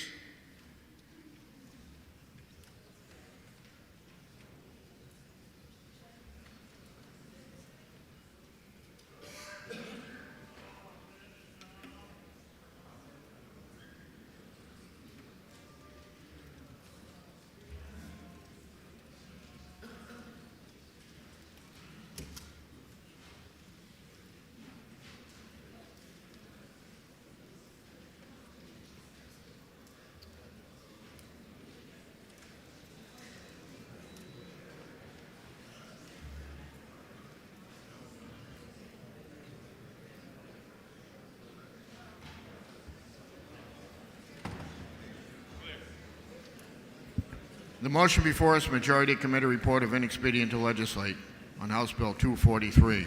This is a division vote. The chair recognizes Representative DeSimone for a parliamentary inquiry.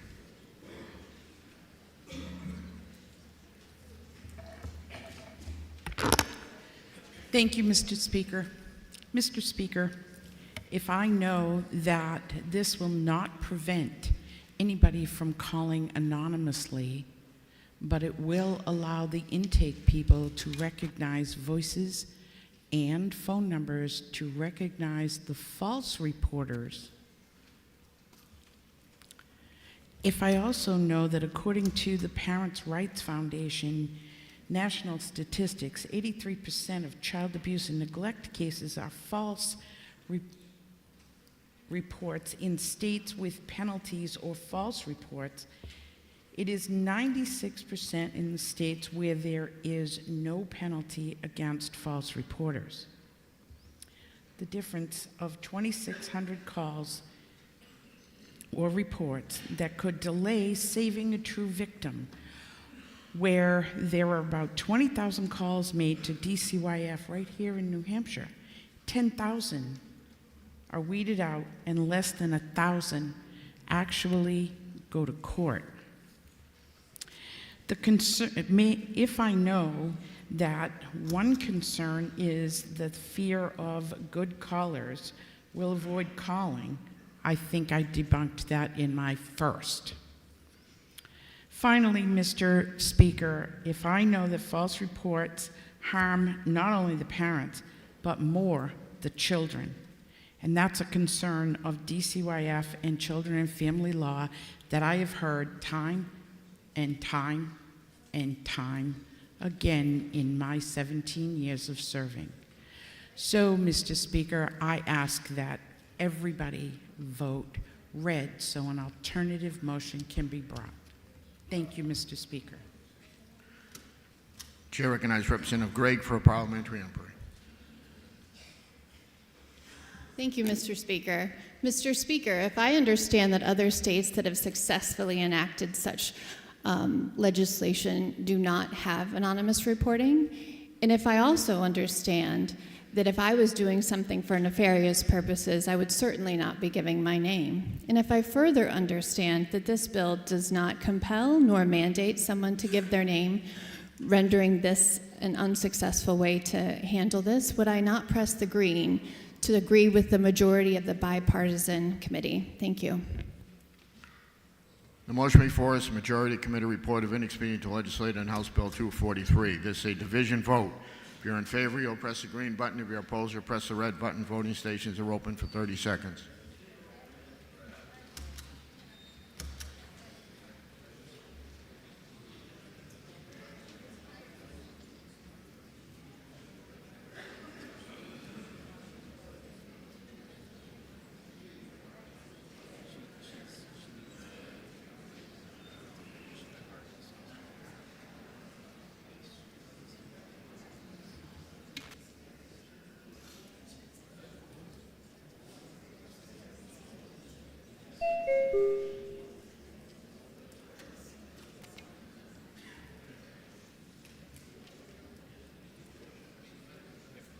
If all members present had an opportunity to vote, House will attend to state of the vote.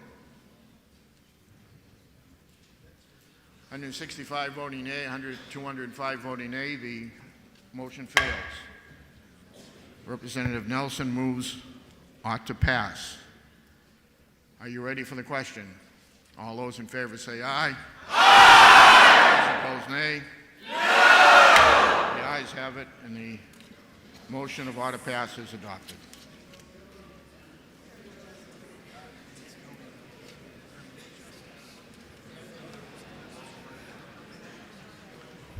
The bill is being referred to the Criminal Justice Committee.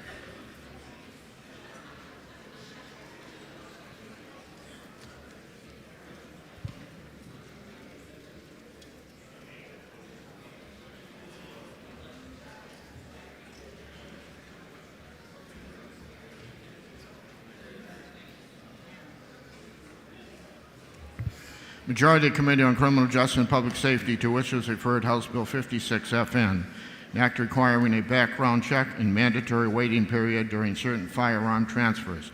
Consider the same, report the same, with the following resolution resolved that it is inexpedient to legislate. Senator Jenny Rose for the majority of the committee. Minority of the committee, having considered the same, being unable to agree with the majority, report with the recommendation that the bill ought to pass. Senator David Muse for the minority of the committee. The chair recognizes Representative Muse.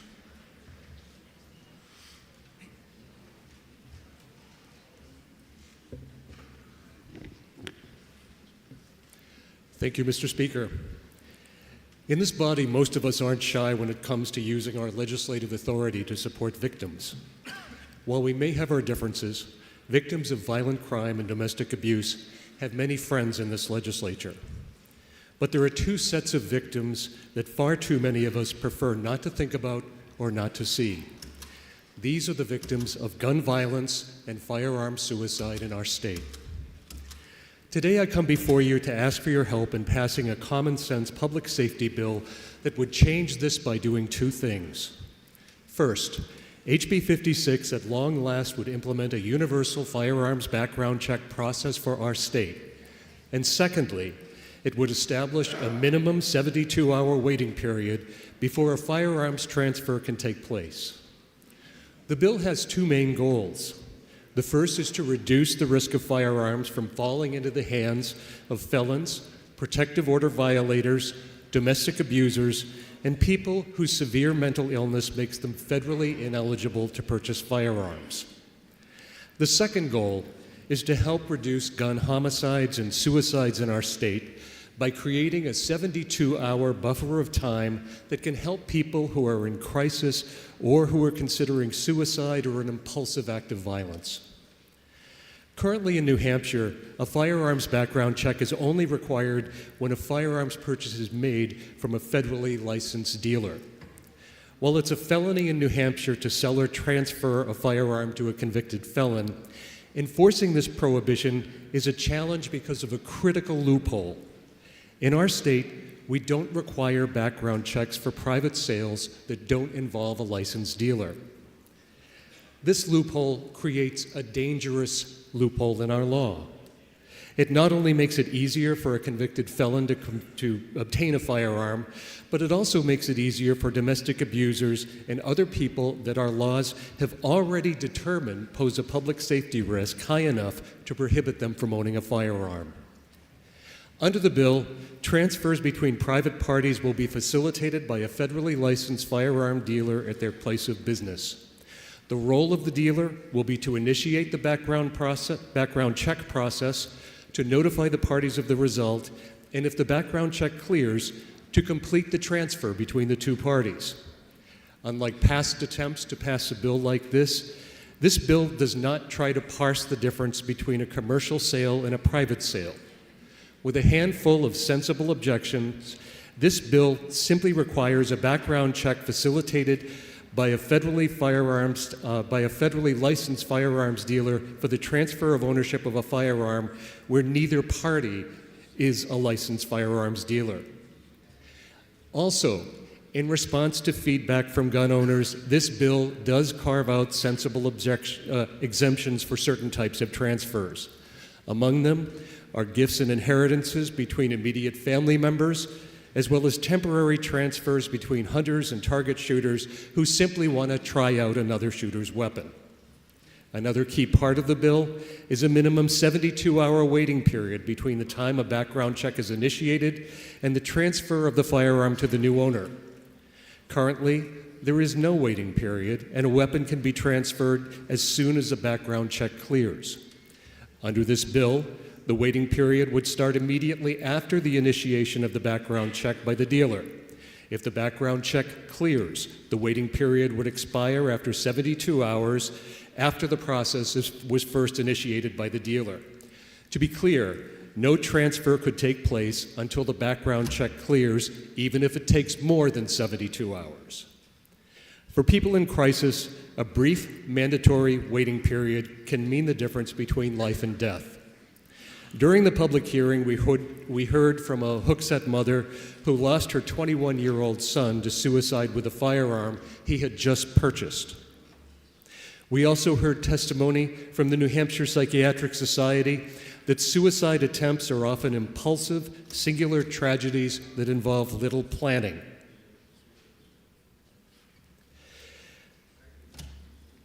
Because of the damage a bullet can do, a suicide attempt with a firearm is often 90% successful. While there are admittedly other ways you can take your own life, a suicide attempt with a firearm is almost always fatal. Waiting periods can give people additional time they need to get help or to think through their actions. Donna Morin, the mom who testified before our committee, told us that a waiting period may have very well saved her son's life. In a similar way, studies have also shown that the kind of short-lived anger and rage that might lead a person to purchase a weapon to harm another person can actually dissipate over a fairly short period of time. Waiting periods provide a cooling off period for people who might harm themselves or who might harm others. Universal background checks can help reduce the risk of firearms from falling into the hands of people that our laws, for very good reason, already prohibit from purchasing or possessing firearms. So, Mr. Speaker, for these reasons, I urge you to vote against the ITL motion so another motion can be made. Thank you.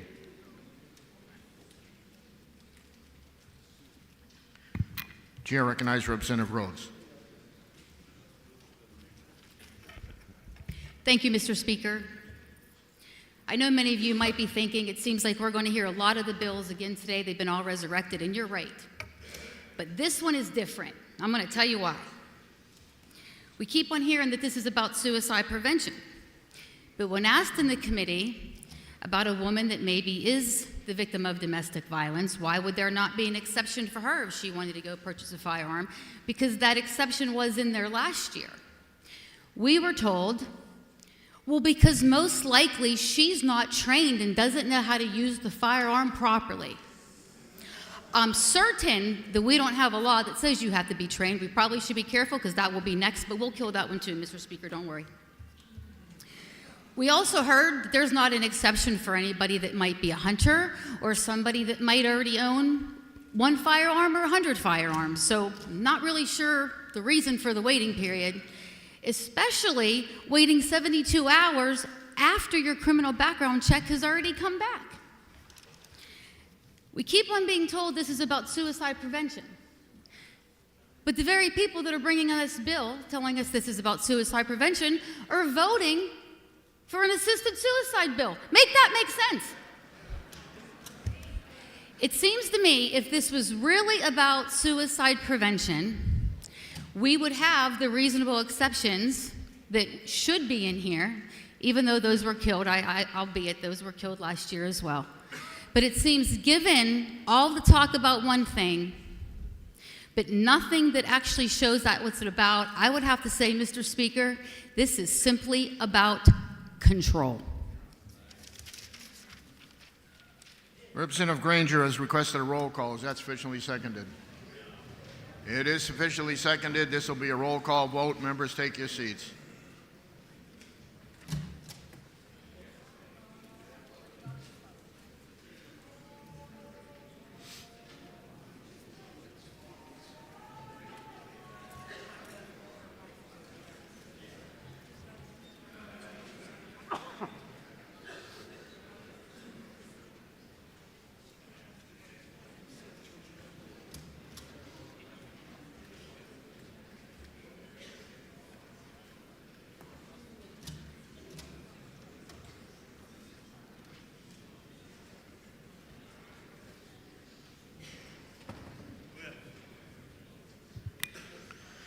The motion before us is the Majority Committee Report of Inexpedient to Legislate on House Bill 56. This is a roll call vote. Chair recognizes Representative Muse for parliamentary inquiry.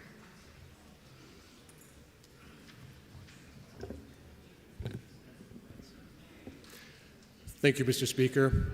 If I know that keeping deadly weapons out of the hands of more felons and domestic abusers is one of the most meaningful things we can do to protect public safety, and if I know that a short cooling off period between the time a weapon is purchased and the time a new owner takes delivery will save lives, and if I know that while there are many things from housing to child care to mental health services that our state could use more of, two things we absolutely could use less of are victims of gun violence and victims of gun suicide.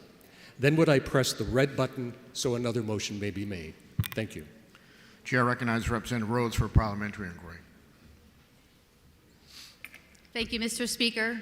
Mr. Speaker, if I know that saying one thing but reading the words on the piece of paper say two different stories, and if I know that Maine has just overturned their 72-hour waiting period, and if I know that there really is no reason to pass this bill, would I just now press green with the committee? Thank you. The motion before us, Majority Committee Report of Inexpedient to Legislate on House Bill 56. This is a roll call vote. If you're in favor, you'll press the green button. If you're opposed, you'll press the red button. Voting stations are open for 30 seconds.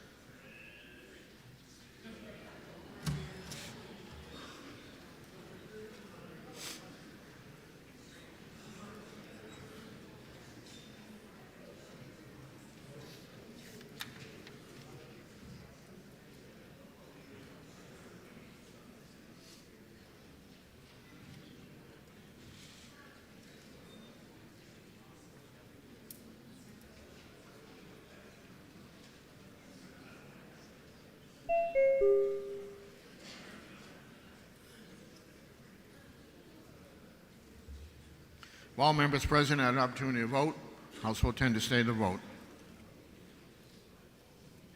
216 voting yea, 154 voting nay. The committee report is adopted. Chair recognizes Representative Sweeney for a lunch announcement. Thank you, Mr. Speaker. All legislators are cordially invited to the first inaugural New Hampshire Life Sciences Legislative Lunch, taking place in the State House cafeteria right in the basement. Please gather. It's a new association for the life science industry in the state of New Hampshire. Thank you.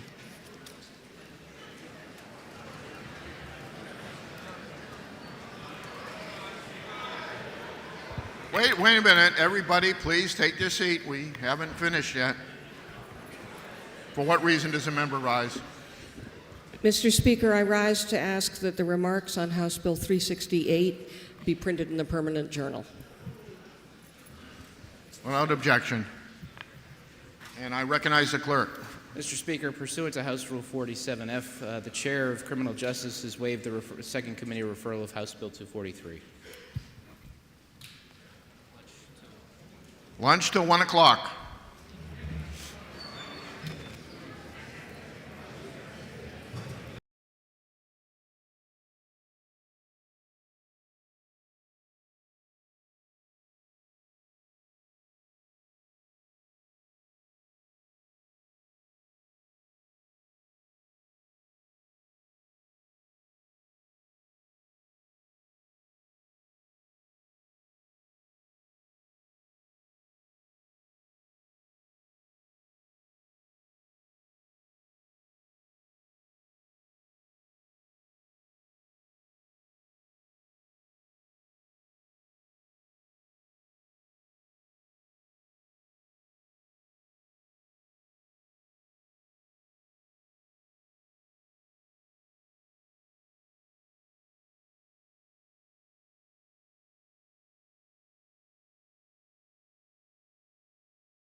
Has referred House Bill 75 FN, an act legalizing cannabis for person 21 years of age or older.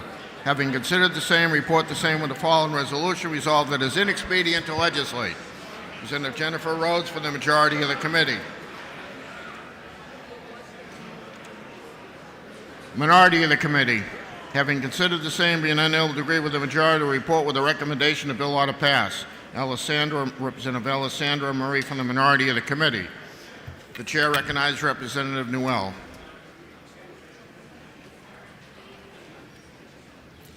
Thank you, Mr. Speaker. I rise today, as I have before, to speak on behalf of the overwhelming majority of Granite Staters who implore this body to end the criminalization of cannabis, to end the fear of unnecessary disruption to people's lives in the event that they find cannabis to be their nighttime sleep aid, their mood enhancer, or their morning pick-me-up. I stand before you as a person who has been humbled by life's circumstances, not the least of which is the tragic loss of my fiance to heroin overdose, but also my big brother and my best friend in the whole world to alcoholism. These substances kill our loved ones, yet the latter is perfectly legal. We trust our citizens over the age of 21 to consume alcohol responsibly, and rightly so. But somehow, we still maintain that our citizens cannot be trusted to consume cannabis responsibly, even as we know that it is virtually impossible to consume a lethal amount, and even as we know that cannabis is a much safer alternative to the substances that have taken the lives of my loved ones and likely many of yours. So here I stand, asking you once again to pass legislation that would entrust our citizens over the age of 21 with the responsibility to consume cannabis if they so choose without fear of retribution from the state. And who knows, we may just save some lives while we're at it. Thank you.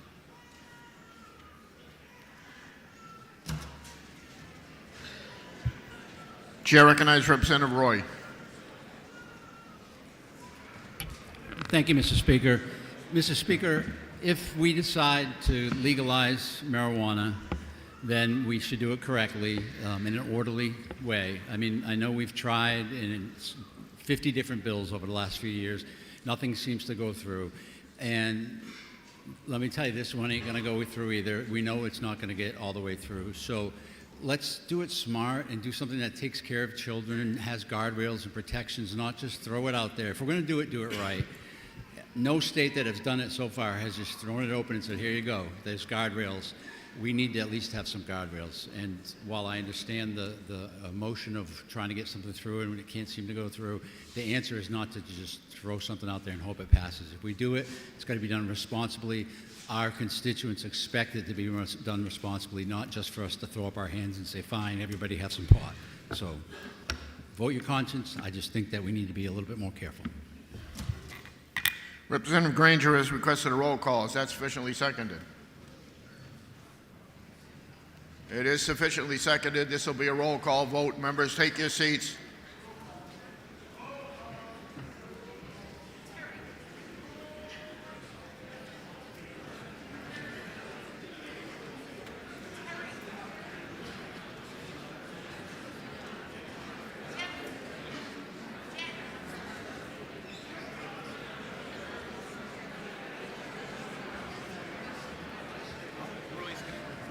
Roy's going to do it.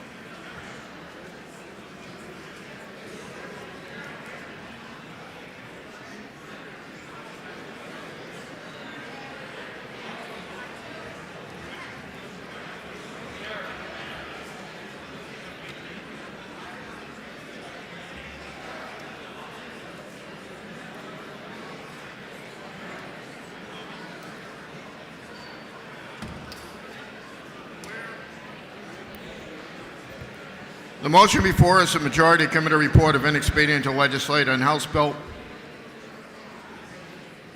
75.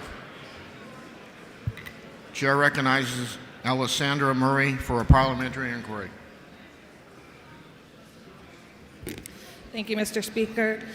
Mr. Speaker, if I know that Granite Staters have asked us again and again to legalize cannabis in the state, and if I know that previous attempts to legalize recreational cannabis have been too complicated to get full approval of this body, but this bill did pass unanimously, or not unanimously, but passed by a majority of this House last year, and if I further know that cannabis is easily accessible in every single state around us and therefore impossible for us to prevent its presence in our communities, and Mr. Speaker, if I know this means we are arresting and criminalizing our constituents unjustly for participating in activities that should be legal, would I now press the red button to defeat the ITL so a better motion can be made?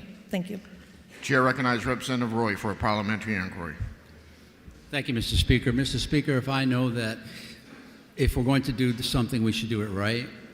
And Mr. Speaker, if I know that the way to do it right is not just to throw it open and say, figure it out for yourselves to our constituents, would I then vote to uphold the ITL and actually take the time and put in a bill and do the research and do it right? Thank you. The motion before us, Majority Committee Report of Inexpedient to Legislator on House Bill 75. This is a roll call vote. If you're in favor, you'll press the green button. If you're opposed, you'll press the red button. Voting stations are open for 30 seconds.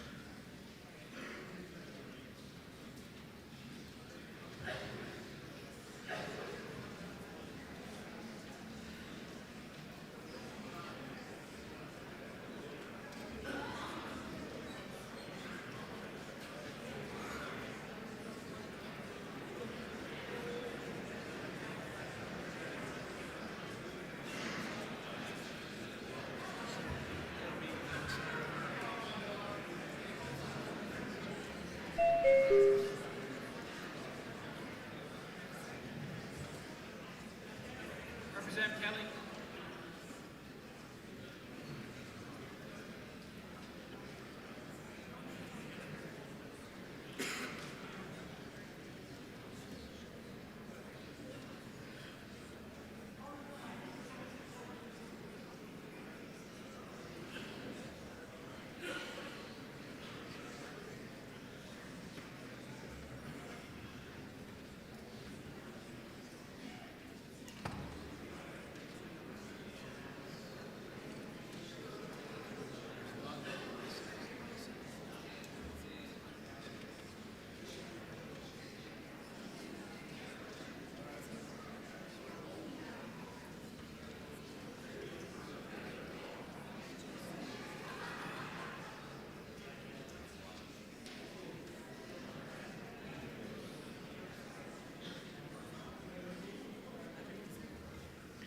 All members present had an opportunity to vote.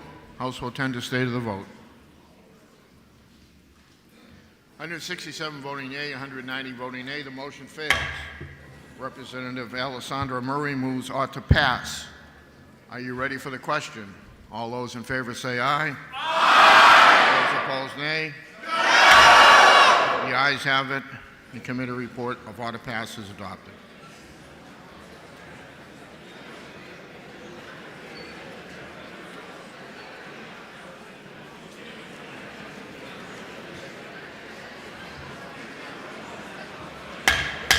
The House will be in order. The majority of the Committee on Criminal Justice and Public Safety, to which was referred House Bill 207 FN, an act relative to repealing the prohibition on the possession or sale of blackjacks, slingshots, metallic knuckles, except by or to minors. Having considered the same, report the same with a recommendation that the bill ought to pass. Instead of Jennifer Rhodes from the majority of the committee. Minority of the committee, having considered the same, being unable to agree with the majority, report with the following resolution. Resolved that it's inexpedient to legislate. Representative Linda Harriet Gothright for the minority of the committee. The chair recognizes Representative Harriet Gothright.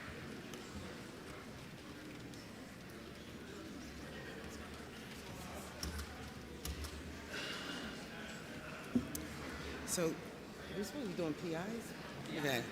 All right. Mr. Speaker, if I know that blackjacks and slingshots and metallic knuckles are weapons that continue to be used by aggressors to intimidate, terrorize... Representative, hold it. No, it's supposed to be PI. We agreed. No, you're doing it. We said, Okay, then we're, for what, the division? yes, Then for we need division, to go yes. into a division Sorry. vote because this is a parliamentary inquiry, this is not. So there's no speech on this. We're gonna have Representative Granger has requested a roll call. Nobody's speaking. We're just doing PIs. Okay. Representative Granger has requested a roll call. Is that sufficiently seconded? It is sufficiently seconded. This will be a roll call vote. Okay, so we're just doing PIs. We're just doing PIs. Not yet, not yet. I'm sorry.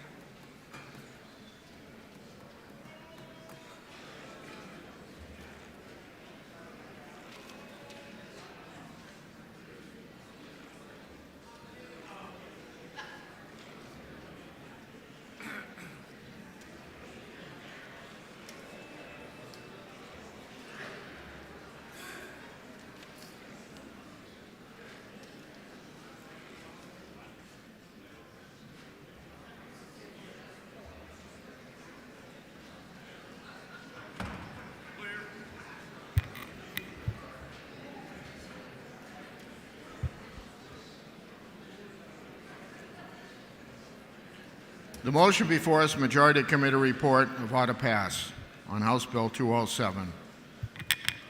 This is going to be a roll call vote. The chair recognizes Representative Harriet Garthwaite for a parliamentary inquiry. Thank you, Mr. Speaker.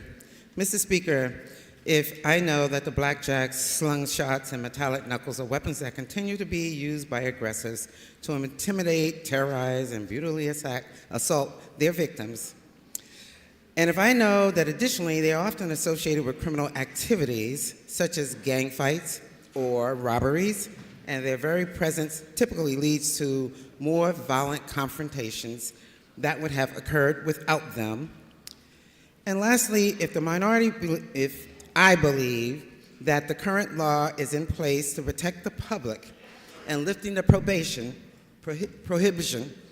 on possession and sale of these weapons that's intended to maim and inspire fear is not in the best interest of New Hampshire's public safety, then I would press the red button against the ought to pass motion. Chair recognizes Representative Roy for a parliamentary inquiry. Thank you, Mr. Speaker.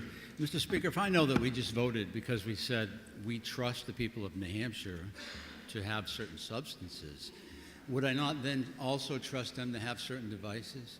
And if I know that the Supreme Court has ruled that any weapon can be a weapon within the meaning of the Second Amendment, it doesn't just mean firearms, and if I know that we have, since these have been invented, have electric weapons people can use, chemical weapons, but yet we still make it illegal to have the weapon that Davy used to beat Goliath, would I not think that we should update our laws?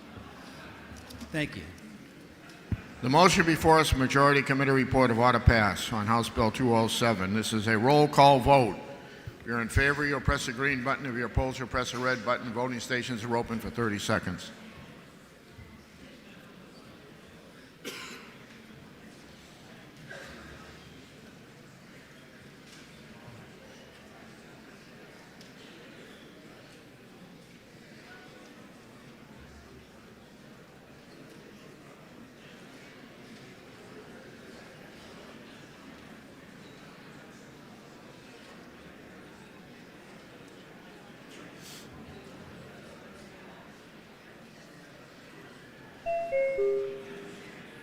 Representative Opal.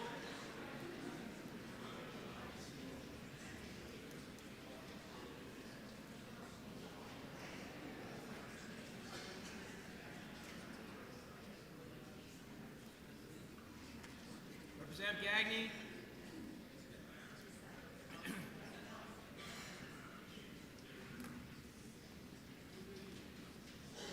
Representative Suter.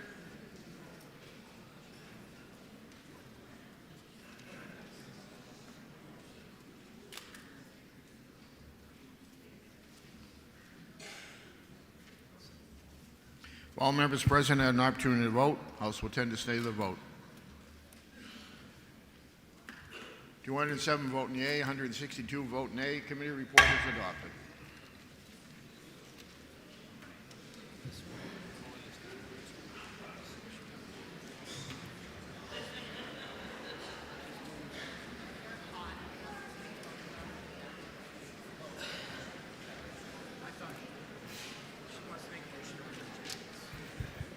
For what reason does it? The House will be in order. For what reason does a member rise? Thank you, Mr. Speaker. It's getting a bit toasty in here, so I rise to make a motion to allow all of the hot men to remove their jackets. Without objection.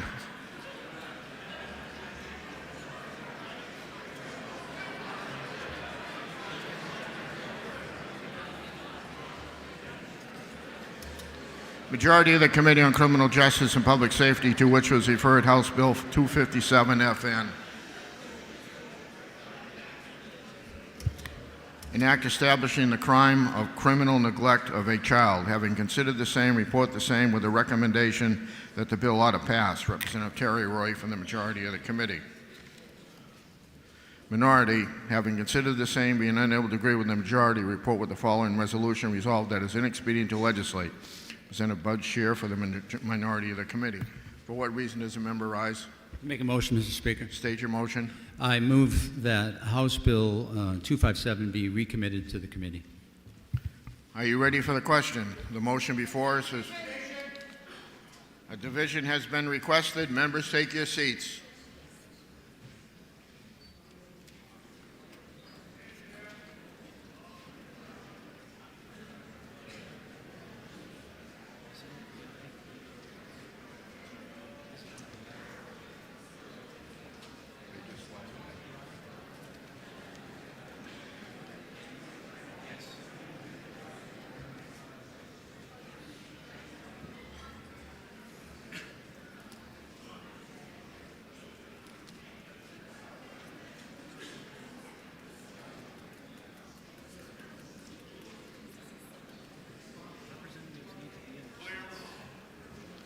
The motion before us is to recommit House Bill 257.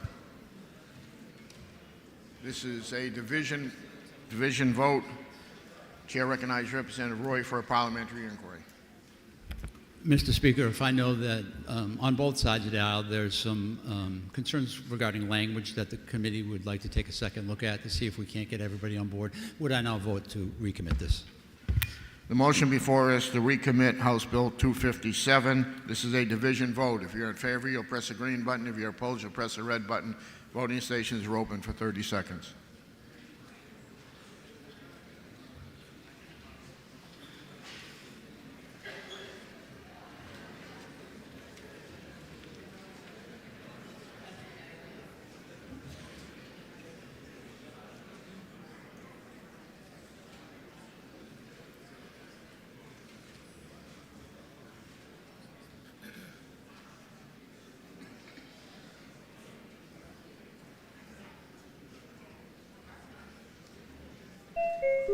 Representative Bernardi. Yes, it won't because it's closed. Thumbs up. Thank you very much. Representative Jones.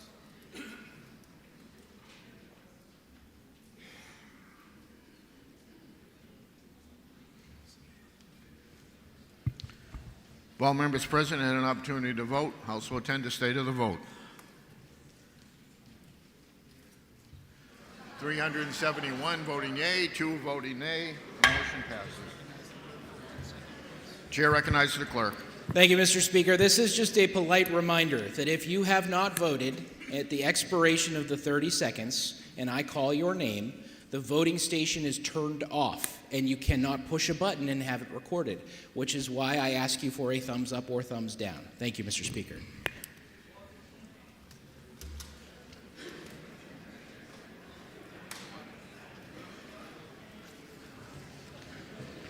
Majority of the Committee on Criminal Justice and Public Safety, to which was referred House Bill 352 FN. an act prohibiting possession of a firearm at a polling place. Having considered the same, report the same with the following resolution. Resolved that it is inexpedient to legislate. Representative Terry Roy for the majority of the committee. Minority of the committee, having considered the same, being unable to agree with the majority, will report with the recommendation the bill ought to pass. Representative David Muse for the minority of the committee. Chair recognizes Representative Muse.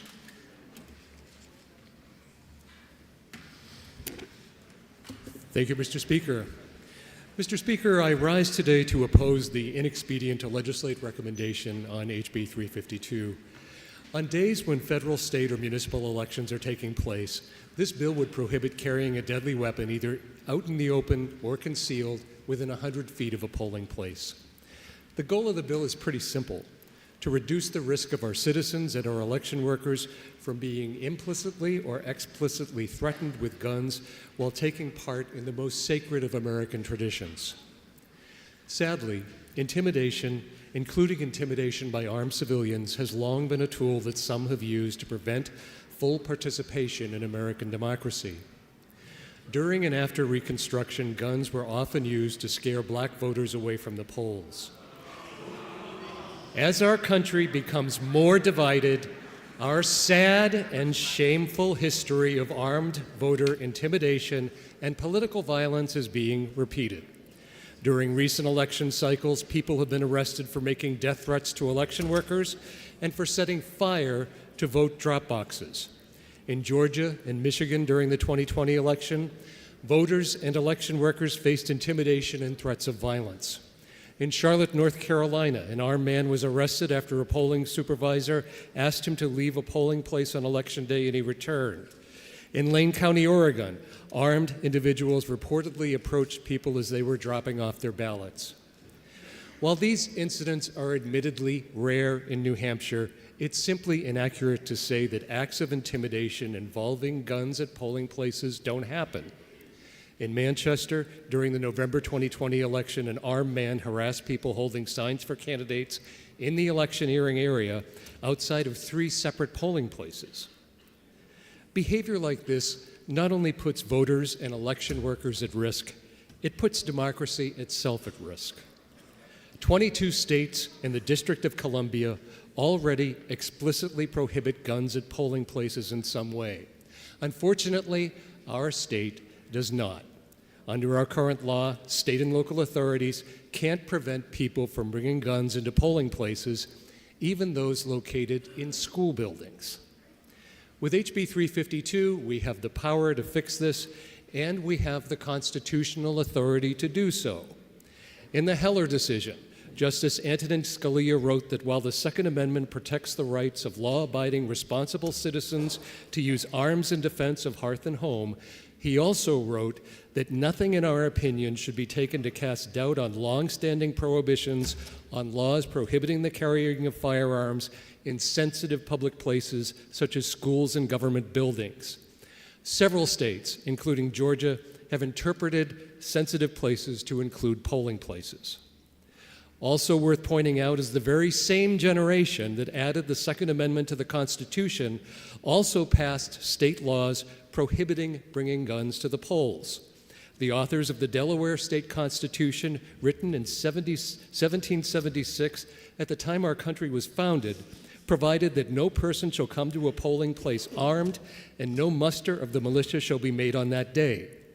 It further provides that no battalion or company can come within a mile of a polling place for 24 hours before or after an election. The same year, Maryland passed an identical law. New York followed suit a decade later, and more states have added similar laws during Reconstruction and also in the 20th century. The bottom line is this is not an anti-gun law, as some would frame it. What it is a pro-voter law that will reduce the risk of armed intimidation from happening in a place where it should never happen. As for the argument that bringing weapons is necessary for self-defense, there is no record that I can find anywhere of a good guy with a gun ever springing to his own defense or to the defense of others during a shooting inside a polling place. The bottom line is bringing guns into a polling place does nothing to promote election security or to make anyone safer, but what it does do is intimidate lawful voters and risks bloodshed. I ask you to vote red so another motion can be made. Thank you. Does the member yield to questions? No. Member does not yield. Chair recognizes Representative Roy. Thank you, Mr. Speaker. Where to start? Oof. Well, I thank my friend for remembering the sad history of our country, and he is correct, it is sad. And when my party fought a war to end slavery, we ensured that everyone had their Second Amendment rights still.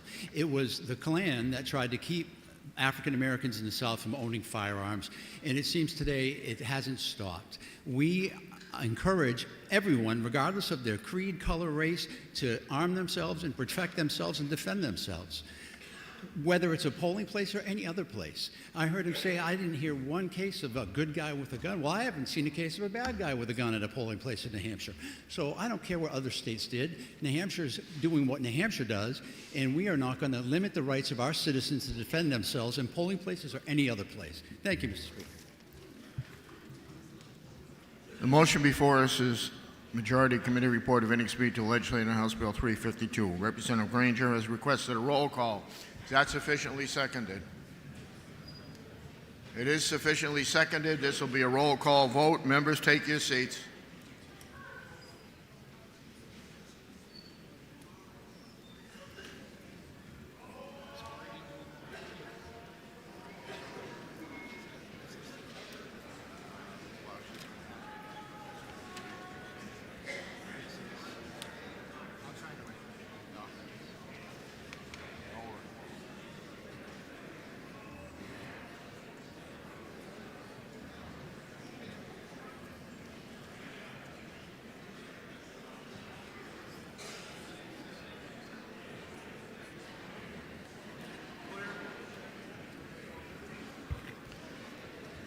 The motion before us is the Majority Committee Report of inexpedient to legislate on House Bill 352. This is a roll call vote.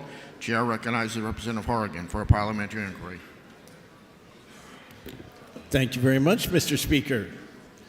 So if I know that polling places here in New Hampshire are safe, but if I also know that our polling places will be even safer if we pass HB 352, if I know this bill protects the right of all voters, including those who don't own any guns at all, which is actually about 2/3 of the population.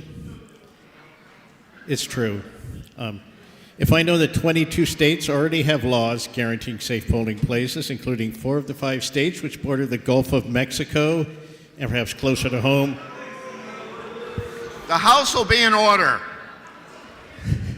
Closer to home, the other 2 states which border the Gulf of Maine. That's probably what we care about more, but regardless of whether your state borders the Gulf of Mexico, the Gulf of Maine, or any Gulf at all, I know that this is a simple common sense bill. We should have this in the granted state.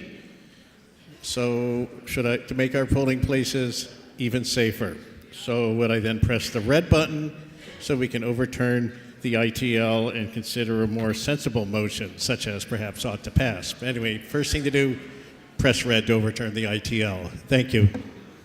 Chair recognizes Representative Roy. Mr. Speaker, thank you. If I would not take the advice of someone who does not know geography, House will be in order. would I then support the committee on this and vote for the Gulf of America? Thank you. The motion before us, Majority Committee Report of inexpedient to legislate on House Bill 352. This is a roll call vote. If you're in favor, you'll press the green button. If you're opposed, you'll press the red button. Voting stations are open for 30 seconds.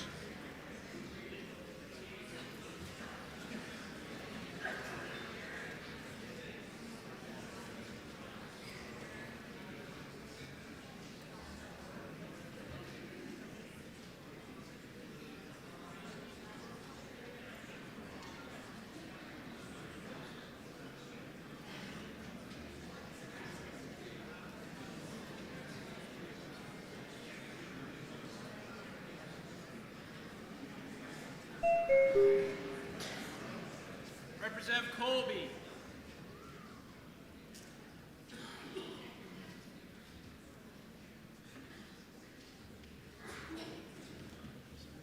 All members present had an opportunity to vote. House will tend to state of the vote.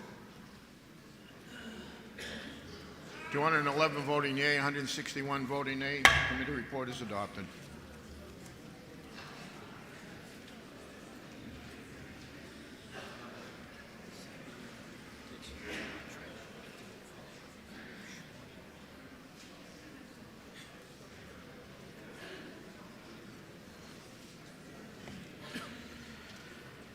Majority Committee on Criminal Justice and Public Safety, to which was referred House Bill 381 FN, an act exempting firearms and firearm accessories manufactured for in-state use only from the National Firearm Act.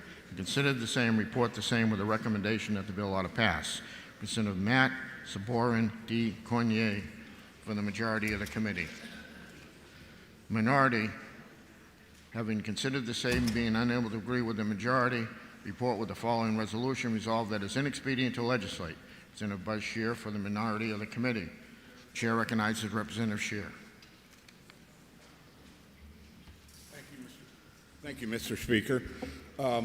Appreciate that I'm a recovering law professor, so I could talk to you about the Interstate Commerce Clause. I could talk to you about the Latent Commerce Clause.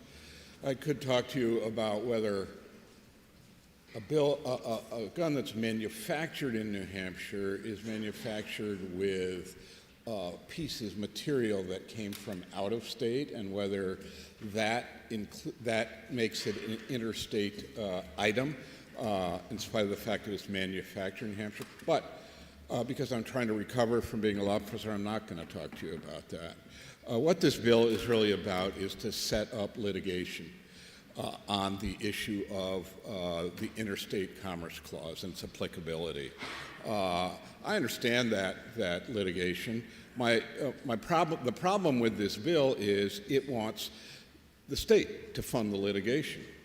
Private entities could fund this litigation, but they want to pass on that. They want the state, the Attorney General's office, to spend their money, an under-resourced office. They want the Attorney General's office, the state, to spend money to fund this litigation, which they must do if this bill passes. So I ask you to press the red button and vote no and wait for another motion, and I ask for a division vote. Chair recognizes Representative Roy.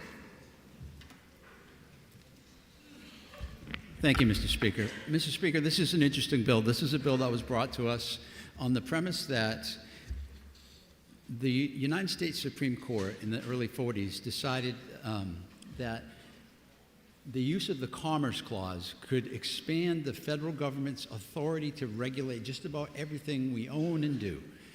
And it's been continuing that way for so long, and we believe that it's high time that the court take a second look at it, like it's done with other cases recently, and decide again whether or not the founders intended for the United States Congress and its law enforcement agencies to exert their authority over every state in the country and how we decide to do business. So we agree with that this bill should be brought forward for that purpose, and we'd ask you to support the committee. Thank you. The motion before us, Majority Committee report of order passed on House Bill 381. Representative Granger has requested a roll call. Is that sufficiently seconded? It is sufficiently seconded. This will be a roll call vote.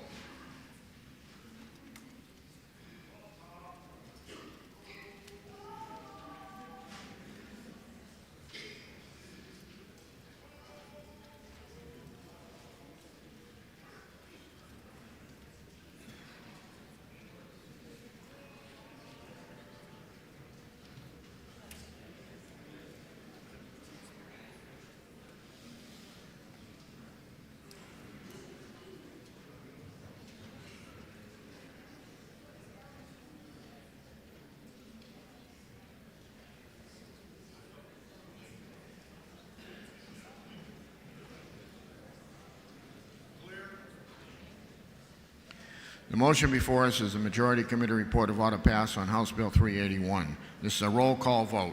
Chair recognizes Representative Newman for a parliamentary inquiry.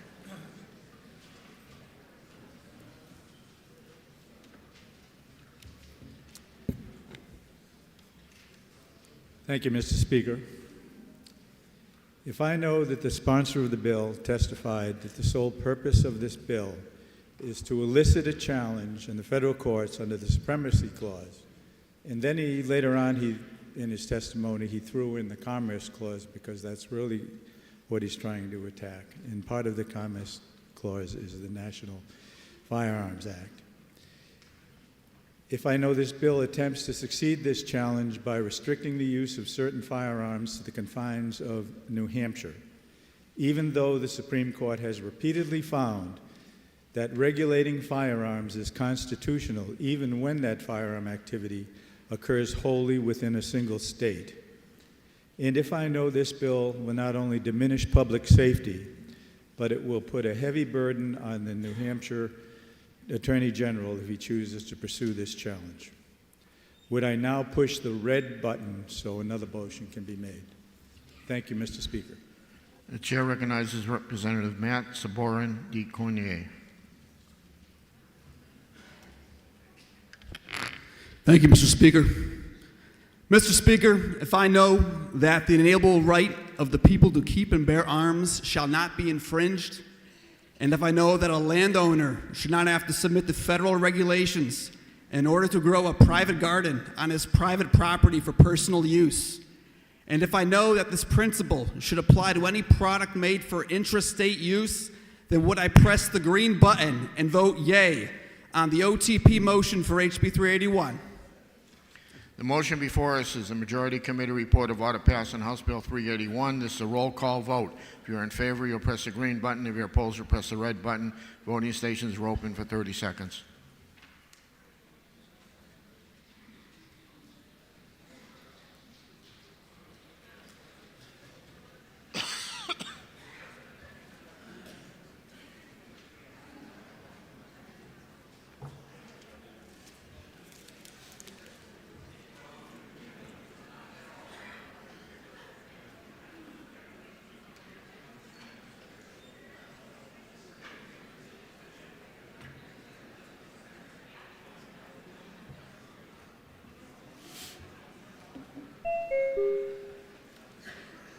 If all members present had an opportunity to vote, House will attend to state of the vote. 205 voting yea, 168 voting nay. The committee report is adopted.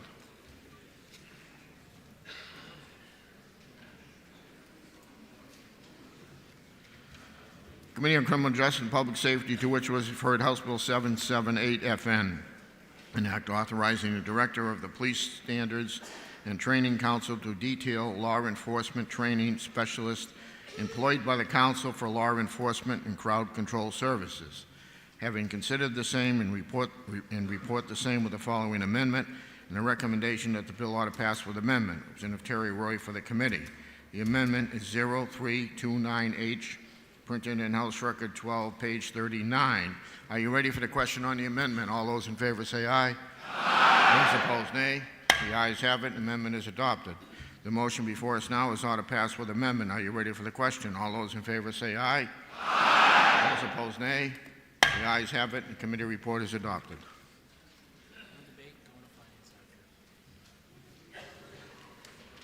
Committee on Education Funding, to which was referred House Bill 494 FN, Act relative to the Math Learning Communities Program, making an appropriation therefore. Having considered the same, report the same. The following amendment, a recommendation that the bill ought to pass with amendment. Representative Rick Ladd for the committee. The amendment is 0172H, printed in House Record 12, page 38. The question is on the amendment. Are you ready for the question? All those in favor say aye. Aye. Those opposed, nay. The ayes have it, and the amendment is adopted. The motion before us now is ought to pass with amendment. Are you ready for the question? All those in favor say aye. Aye. Those opposed, nay. The ayes have it, and the committee report is adopted. And it's going to finance.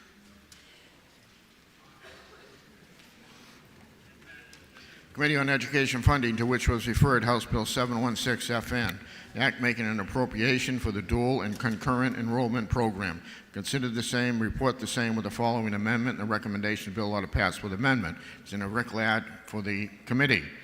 The amendment is 0168H, printed in House Record 12, page 39. Are you ready for the question on the amendment? All those in favor say aye. Aye. Those opposed, nay. The ayes have it, and the amendment is adopted. The motion before us now is now to pass with amendment. Are you ready for the question? All those in favor say aye. Aye. Those opposed, nay. The ayes have it, and the committee report is adopted. And this is also going to finance.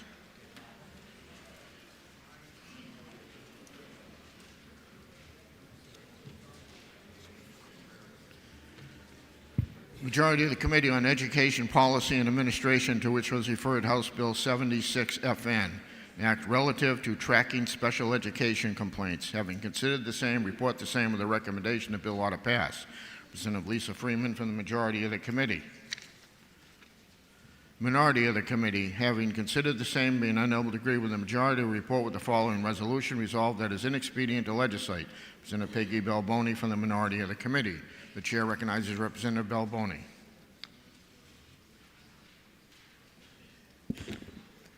Thank you, Mr. Speaker. I rise today in opposition to HB 76, which pertains to tracking special education complaints.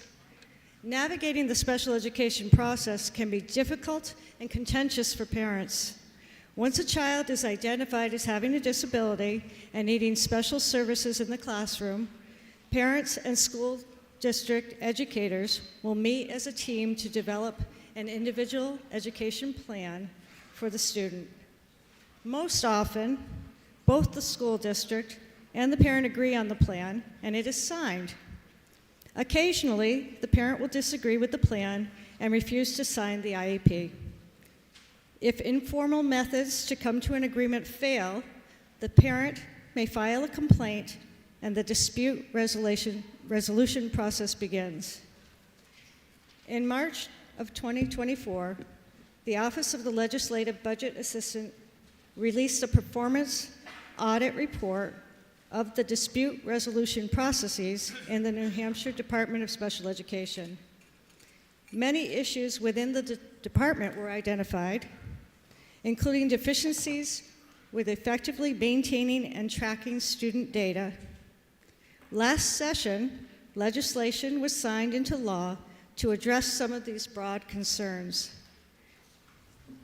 The Office of the Advocate for Special Education and the Special Education Department are expanding their efforts to improve parent access to relevant resources to assist them in helping their children receive services identified in their individual education plans. HB 76 was brought forward to better align New Hampshire state law with current dispute resolution procedures. The New Hampshire Department of Education is reviewing upgraded tracking software to improve record keeping of the dispute resolution processes. Tracking data and transparency to the public are important, but must be done carefully and with respect to individual privacy concerns. Much of the information required in HB 76 is duplicative and already posted on the Department of Education website with personally identifiable information redacted. There is also analysis of trends and data relative to the 2024 complaints. Moreover, some of the required types of data listed in HB 76 lack context and could easily be misinterpreted. For example, it requires the Department of Education to publicly identify individual school districts. This raises serious student privacy concerns, as there are typically less than 40 cases in the state per year. If there is only one complaint in a school district, it is quite likely that a student's identity could be inadvertently revealed. HB 76 is intended to provide a statewide guide to how the federal IDEA law should be interpreted, but it overshoots that mark and could compromise the privacy of both school personnel and individual students. Legislation has already been passed to give the Office of the Advocate for Special Education access to all relevant data to better assist with parent complaints. And the advocate is the one best equipped to handle such sensitive information involving parent complaints. There is no need to publicly post all of this data. I urge you to protect our students' privacy and vote no on the ought to pass motion. Mr. Speaker, I ask for a division vote. Chair recognizes Representative Freeman.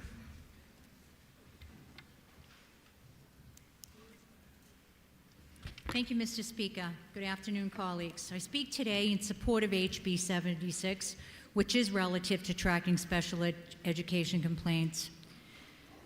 Colleagues, this bill merely increases transparency while ensuring privacy on data the DOE currently collects. It does not place undue hardship on the DOE or create additional work. It does not infringe on the protection of personally identifiable information as opponents of this bill purport, and is in full compliance with FERPA, the Family Educational Rights and Privacy Act. Additionally, the opponents of this bill have stated in small school districts, children will be easily identified.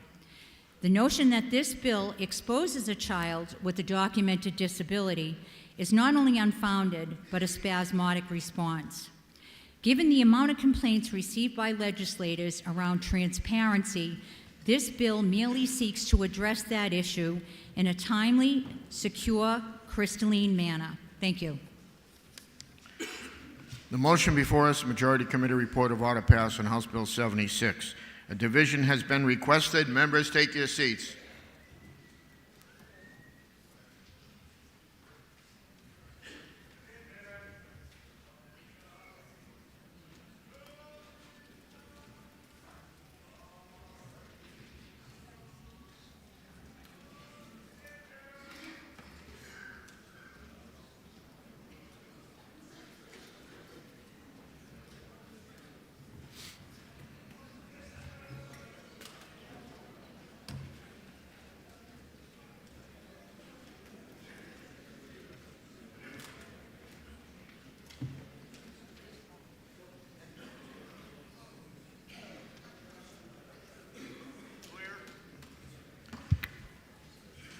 The motion before us is Majority Committee Report of Order passed on House Bill 76. This is a division vote.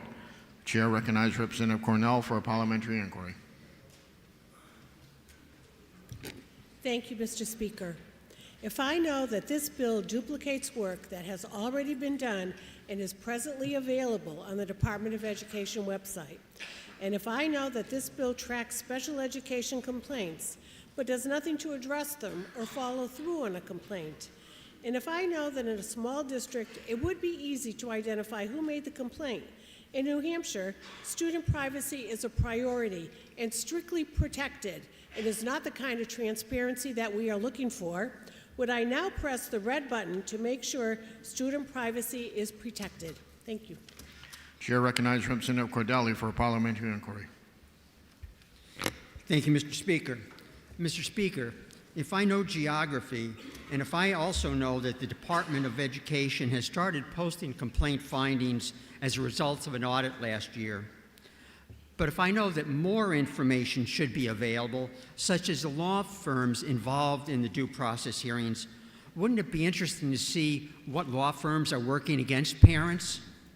And if I know that this bill is about transparency for due process hearings, where parents are challenging the district for services offered for their child with disabilities, would I now vote ought to pass by pressing the green button?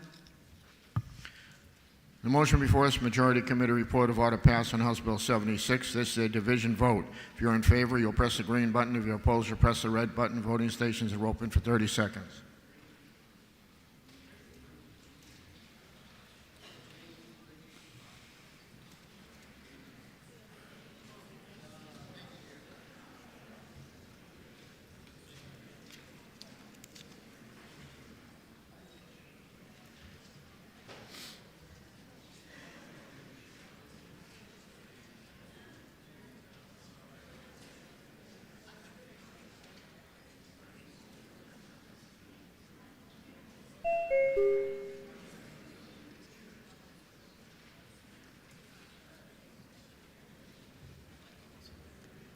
All members present had an opportunity to vote. House will attend to state of the vote. 208 voting aye, 161 voting nay. The committee report is adopted. Right, this is going right to a division.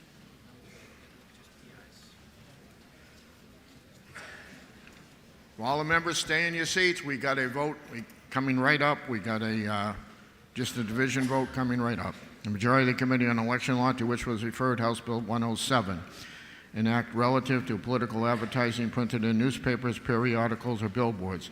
Considered the same, report the same with the recommendation the bill ought to pass. Senator Robert Weary from the majority of the committee.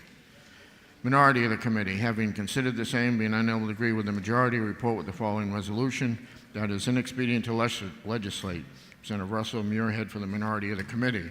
This is a division vote. Members, take your seats.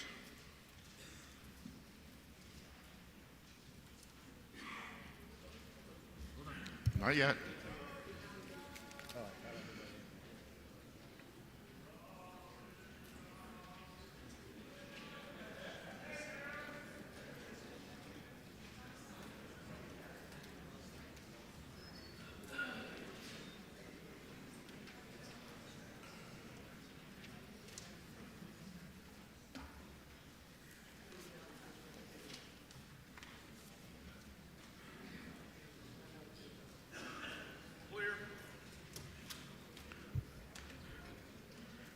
The motion before us, Majority Committee report of ought to pass on House Bill 107. This is a division vote. The chair recognizes Representative Muirhead for a parliamentary inquiry.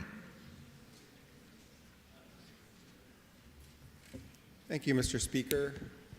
Mr. Speaker, if I know that our long-standing, very long-standing requirement that political advertising be labeled as such has caused no burden to anyone, ever, has caused no practical problem to any campaign or person or interest ever.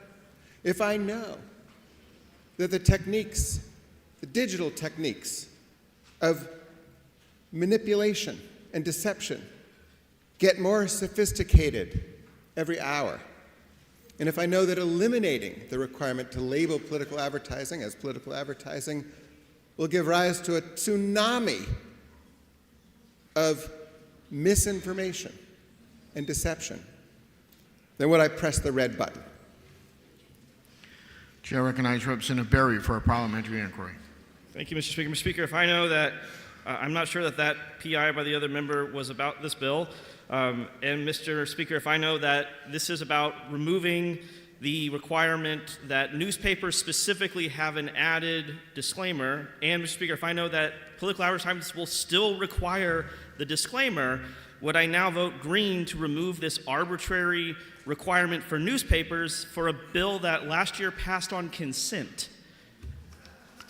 The motion before us is ought to pass on House Bill 107. This is a division vote.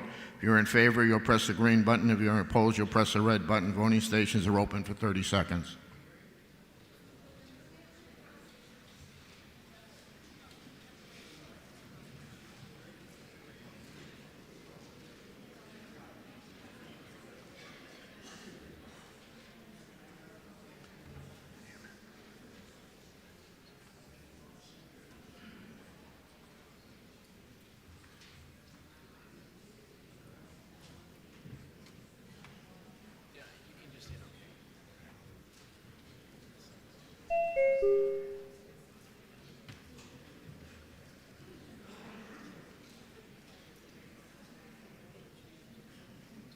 Representative Richards.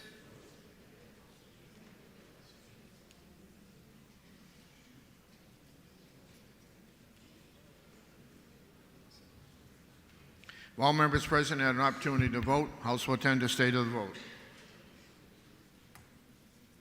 209 voting yea, 162 voting nay. Committee report is adopted.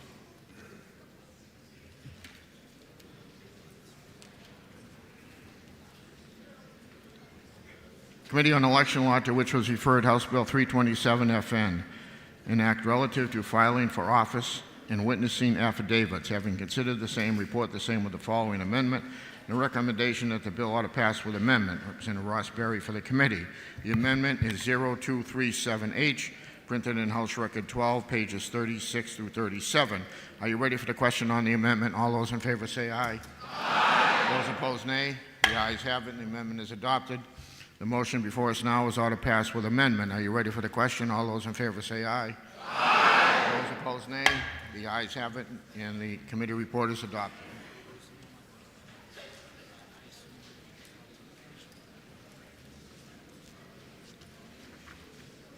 Majority of the Committee on Fish and Game and Marine Resources, to which was referred House Bill 61, an act creating a committee to study the laws relative to oyster harvesting.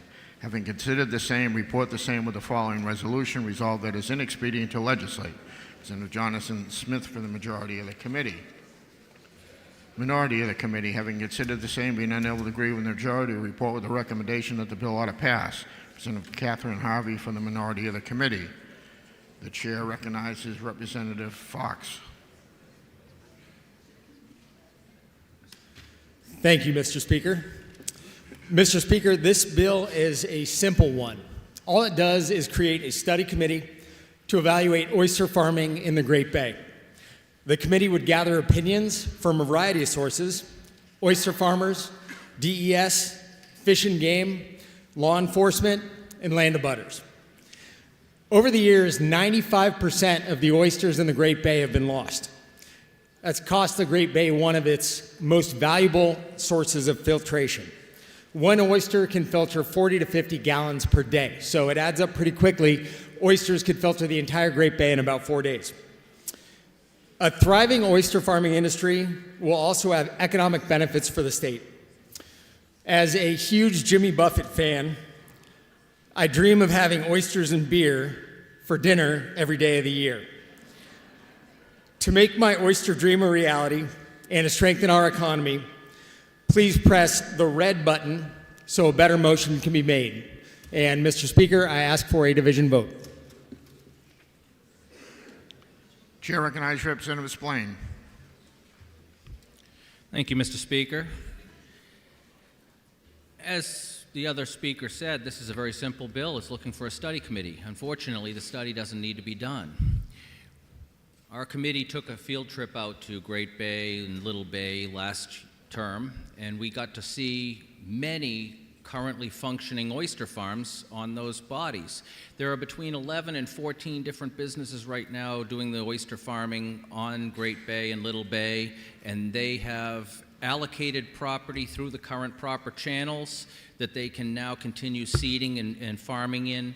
They've never asked for any more to be allocated yet, nor have any new people asking to be able to farm there been denied the opportunity to farm there.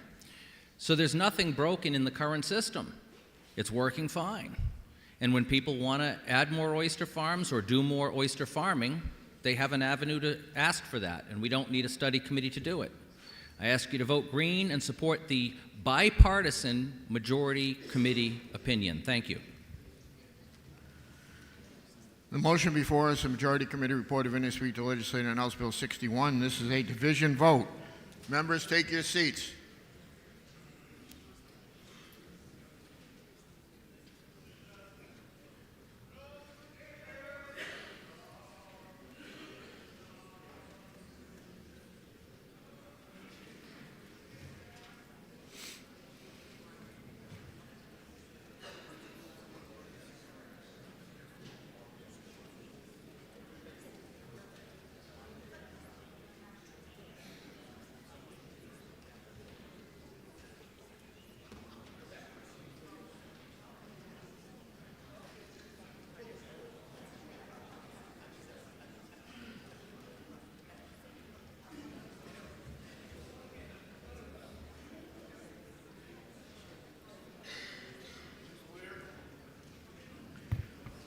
The motion before us, majority committee report of inexpedient to legislate on House Bill 61. This is a division vote. Chair recognizes Representative Harvey for a parliamentary inquiry.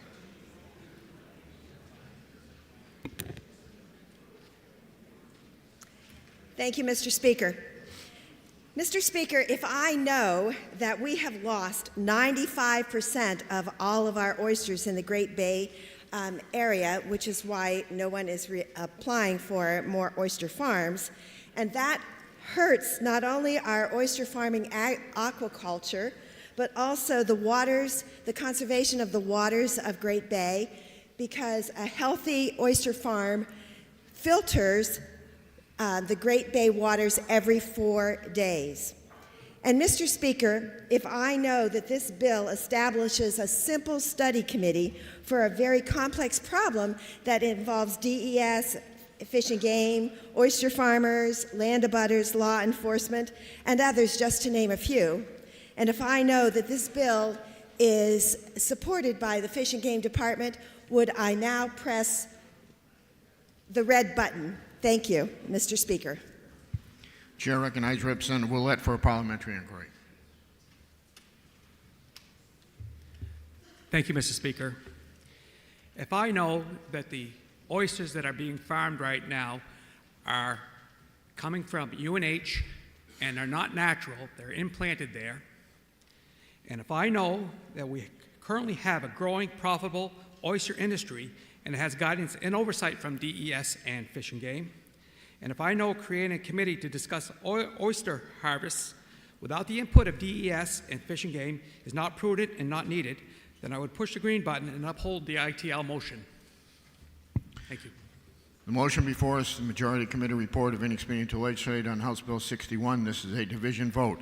If you're in favor, you'll press the green button. If you're opposed, you'll press the red button. Voting stations are open for 30 seconds.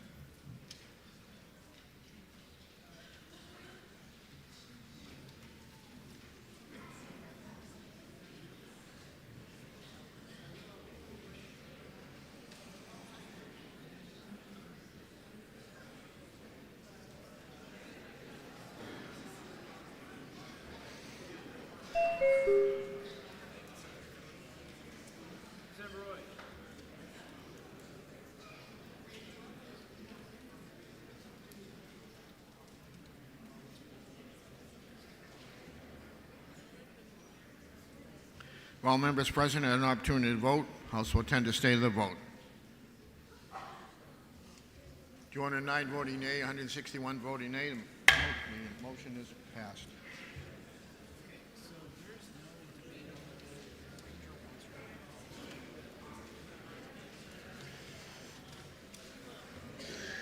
Committee on Health and Human Services and Elder Affairs, to which was referred House Bill 53, an act permitting qualifying patients and designated caregivers to cultivate cannabis for therapeutic use.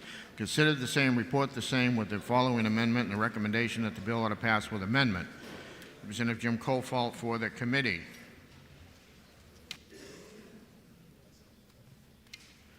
The amendment is 0272H, printed in House Record 12, page 32. Are you ready for the question on the amendment? All those in favor say aye. Aye. Those opposed, nay. The amendment is adopted. Representative Granger has requested a roll call. Is that sufficiently seconded?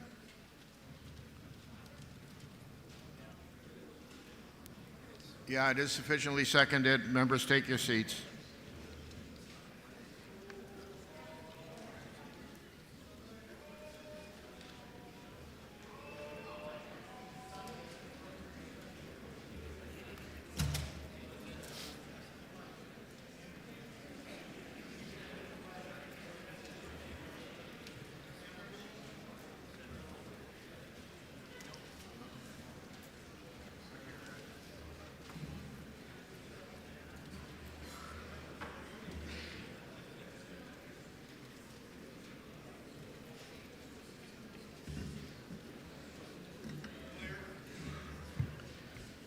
The motion before us is ought to pass as amended on House Bill 53. This is a roll call vote. If you're in favor, you'll press the green button. If you're opposed, you'll press the red button. Voting stations are open for 30 seconds.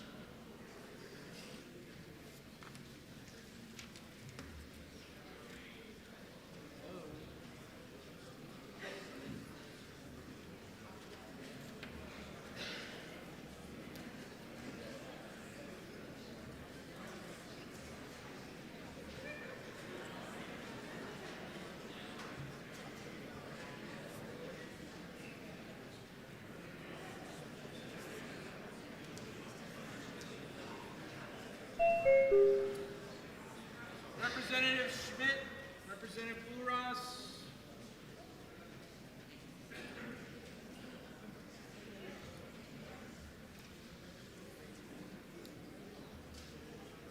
Representative Ames.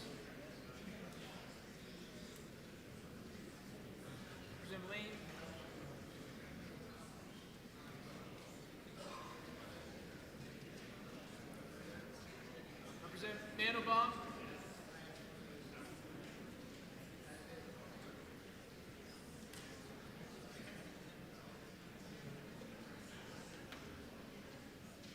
Representative Smith.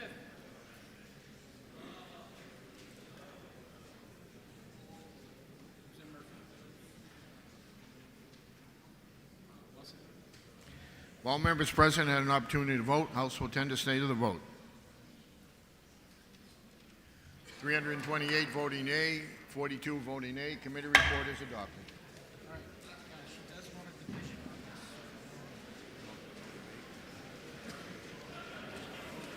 Majority Committee on Judiciary, to which was referred House Bill 66FN, an act relative to material subject to disclosure under the right to know law. Having considered the same, report the same with the following amendment and the recommendation the bill ought to pass with amendment. Representative Bob Lynn from the majority of the committee.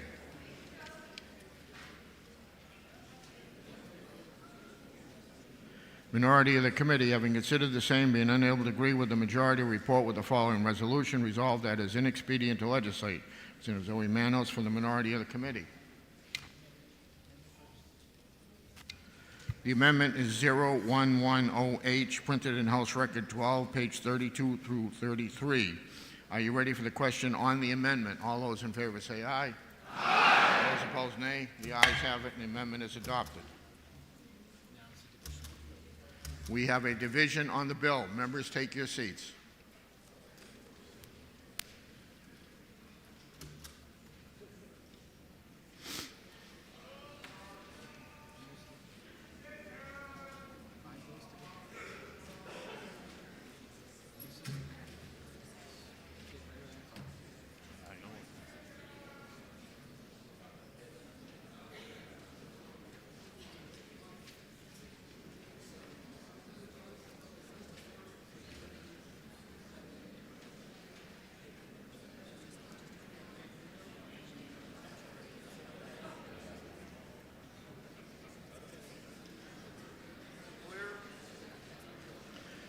The motion before us is ought to pass with amendment on House Bill 66FN. This is a division vote. If you're in favor, you'll press the green button. If you're opposed, you'll press the red button. Voting stations are open for 30 seconds.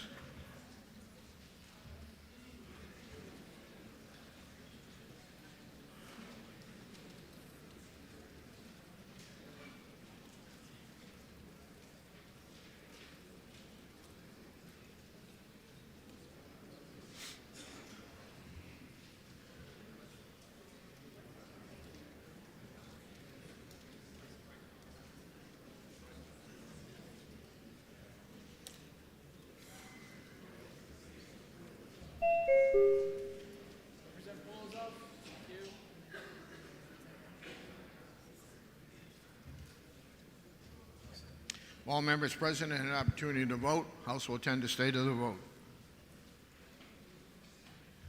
321 voting yea, 48 voting nay. The committee report is adopted.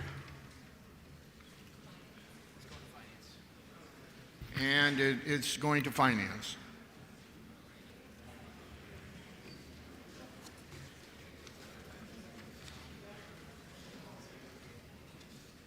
Majority of the Committee of Judiciary, to which was referred House Bill 80, an act allowing a public body member's presence at a meeting by electronic or by other means of communication only if physical presence is unavoidable and providing that physical presence is necessary for voting.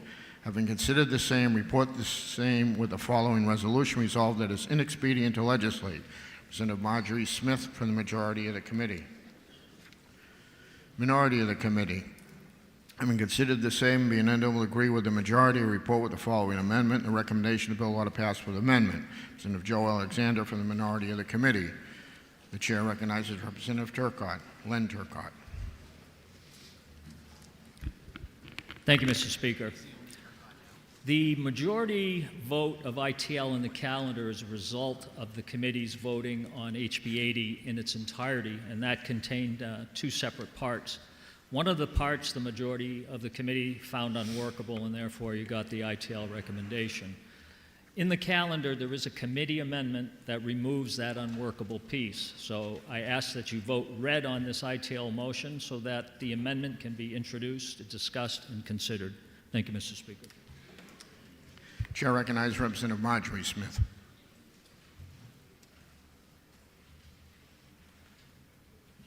Thank you, Mr. Speaker.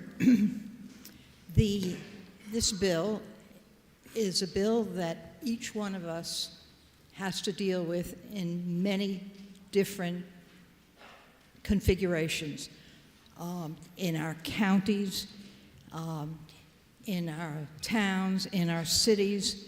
It is a very serious problem. We all know that you know a lot more if you show up than if you don't. This bill, while we had great sympathy for the sponsor of the bill and someone who comes from my county, it would apply to every single agency that is covered by 91A. That means not just towns and cities, it means everything else. And it would indeed create this unworkable system of some people counting and some people not, and words that are not very clear, like unavoidable. I'm not sure exactly what unavoidable means. The amendment was clear, presented to the committee. The committee did not accept the amendment. The vote in the committee was 13-4, overwhelmingly supporting the bill, the majority of ITL, and on behalf of the 13 members of the committee from both parties, I ask you to support the committee and vote ITL, and let's find another vehicle to try to address this problem that cannot be resolved in the way that the sponsor proposed. Thank you. The motion before us, Majority Committee Report of Inexpedient to Legislator and House Bill 80. Representative Turcott has requested a roll call. Is that sufficiently seconded? It is sufficiently seconded. This will be a roll call vote. Members, take your seats.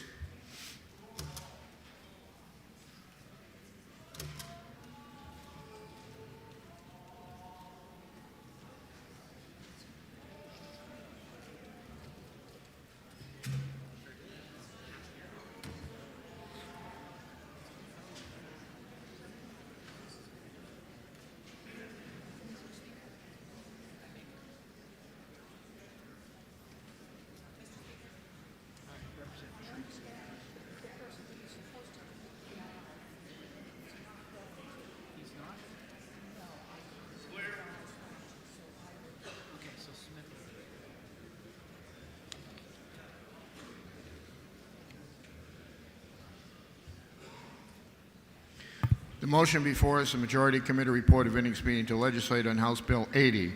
This is a roll call vote. If you're Chair recognizes Representative Alexander for a parliamentary inquiry. Thank you, Mr. Speaker. Mr. Speaker, if I know there are some parts of this bill that are unworkable, but there is a minority amendment that will fix the bill and get it to a point where we can pass it as ought to pass as amended, would I then press red so that we can pass this bill? Thank you. Chair recognizes Representative Marjorie Smith for a parliamentary inquiry.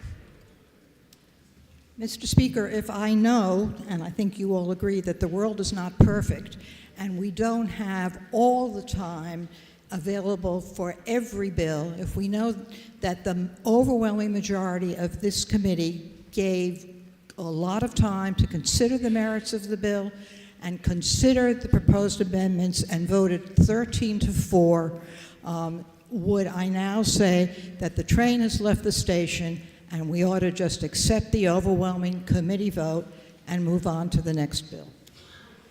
The motion before us, Majority Committee Report of Inexpedient to Legislator on House Bill 80. This is a roll call vote. If you're in favor, you'll press the green button. If you're opposed, you'll press the red button. Voting stations are open for 30 seconds.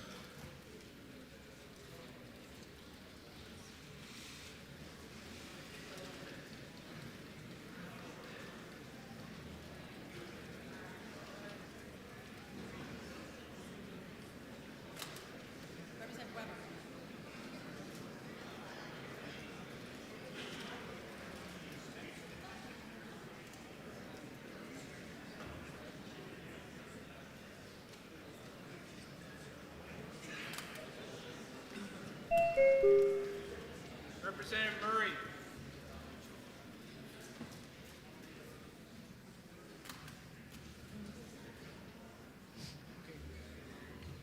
If all members present had an opportunity to vote, also attend the state of the vote. 179 voting yea, 190 voting nay. The motion fails.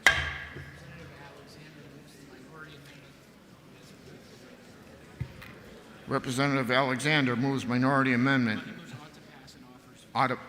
He moves ought to pass and offers minority amendment 0227H, printed in House Record 12, page 33.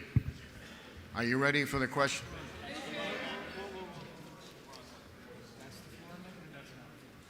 That's not the floor. Just a minute.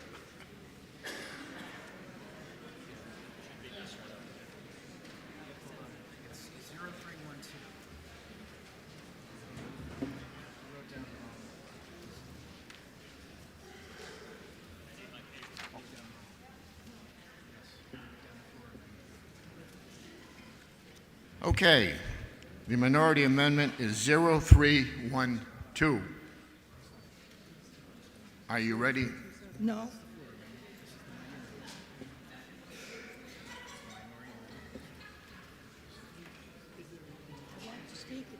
You want to speak against the amendment? Okay.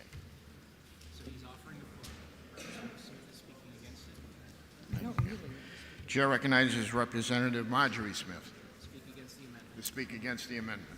Thank you, Mr. Speaker. I would like to suggest that if you care at all about local control, you would not support an amendment which would bind all kinds of entities to follow what is required. And I would urge you to vote against the amendment and in favor of a committee which gave this bill due diligence and which overwhelmingly believed that the bill should be ITL with the amendment or without. Thank you. Chair recognizes Representative Turcotte speaking for his amendment. Thank you, Mr. Speaker. I rise in support of the amendment 2024-312H. As originally drafted, as I spoke a few minutes ago, HB 80 contained two specific changes to the RSAs. The second change would have only permitted voting on those public body members physically in attendance. However, the testimony and the executive committee discussion indicated the potential for problems in the case of a very small public body. I agreed with that. I do agree with that. This is the part of the bill that has been removed in the floor amendment. Now, the first part remains as the entirety of what you will now be voting on in the floor amendment, and that would continue the practice of allowing remote participation by a member of the body, but it would require a higher hurdle needed for such remote attendance. Currently, the attendance bar is set in the RSAs by the phrase, quote, not being reasonably practical, which is very, very subjective. The remaining piece of HB 80 would amend that term it put in its place the term unavoidable. Physical attendance at a public meeting should be paramount except under the most difficult circumstances. We do not want to water down decades of our precedents. Under the current and the proposed RSAs, the chairman of the body would still render the decision on what is to be considered unavoidable. I ask that you support the minority opinion and vote green on the floor amendment. Thank you, Mr. Speaker. The motion before us is the minority committee amendment 0312. Are you ready for the question? A division has been requested. Members, take your seats.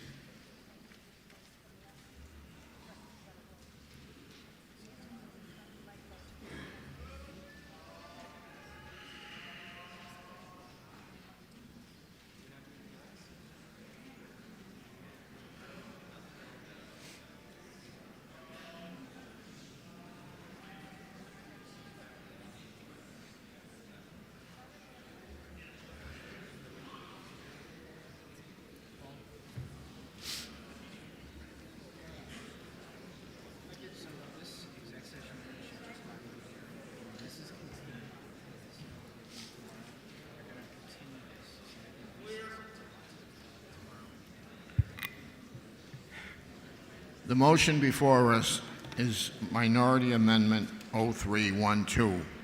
This is a division vote. If you're in favor, you'll press the green button. If you're opposed, you'll press the red button. Voting stations are open for 30 seconds.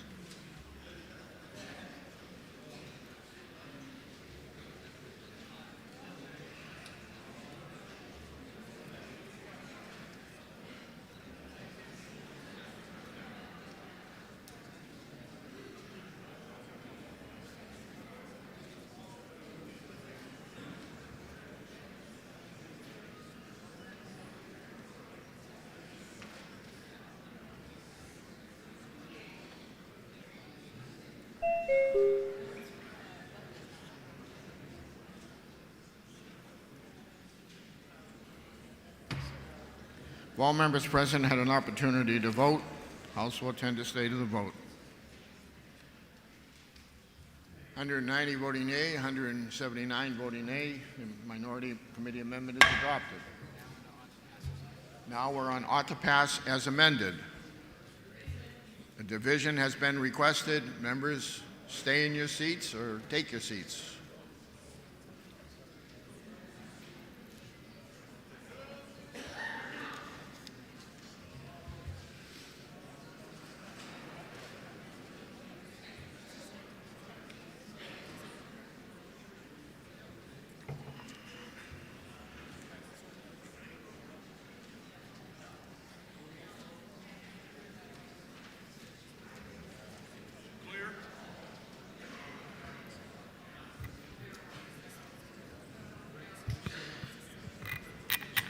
What reason does a member rise? We're in the voting mode right now. I move to table HB 80. We're in the voting mode right now. There's an error.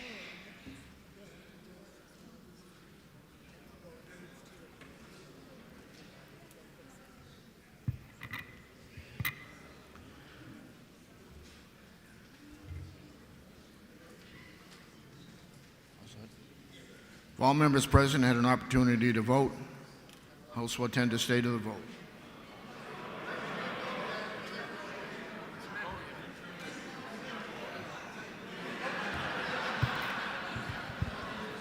I got distracted. I apologize. The motion before us now is the motion of ought to pass as amended on House Bill 80. This is a division vote. I think I got it right this time, so. If you're in favor, you'll press the green button. If you're opposed, you'll press the red button. Voting stations are open for 30 seconds.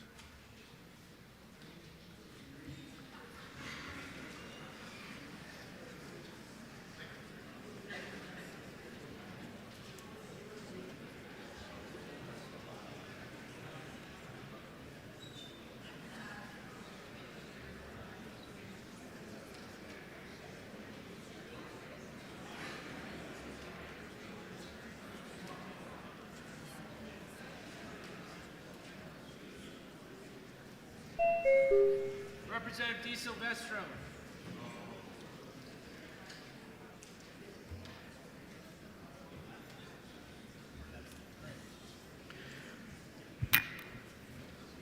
Have all members present had an opportunity to vote? House will attend to stay to the vote. 188 voting yea, 181 voting nay. Committee report is adopted.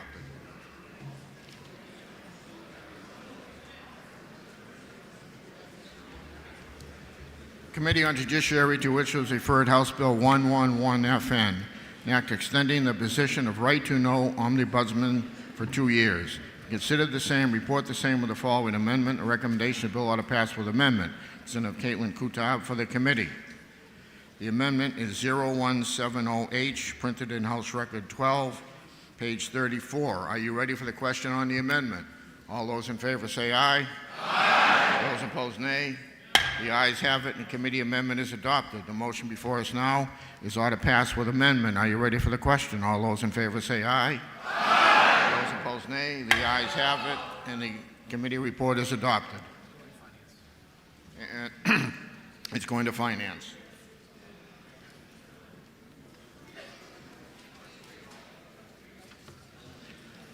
Majority of the Committee on Labor, Industrial, and Rehabilitative Services, to which was referred House Bill 282 FN, an act increasing the maximum benefits for the first responders critically injured in the line of duty.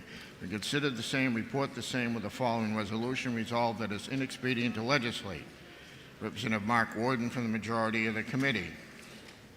Minority of the committee, having considered the same, being unable to agree with the majority, report with the recommendation that the bill ought to pass. Representative Timothy Susi for the minority of the committee. Chair recognizes Representative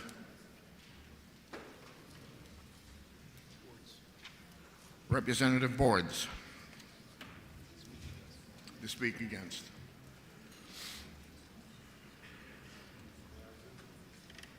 Thank you, Mr. Speaker.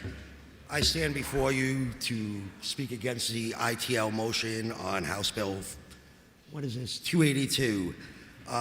What this bill does is it increases the maximum benefits for our first responders. That includes police officers, firefighters, and so on. Currently, the maximum benefit is $500,000 a biennium for critically injured members of those departments. What happens is, God forbid, we have a mass shooting or a severe fire where several members of the departments get injured. If we have a maximum of $500,000, that could be eaten through very quickly. Under this bill, it would still require governor and executive council approval, but it would increase it from $500,000 maximum to $1 million. The maximum benefit per member is only $125,000 per claimant. And what this does, the critical injury benefit provides compensation to firefighters, police officers, and correctional officers who sustain permanent impairments from on-duty injuries to internal organs or senses.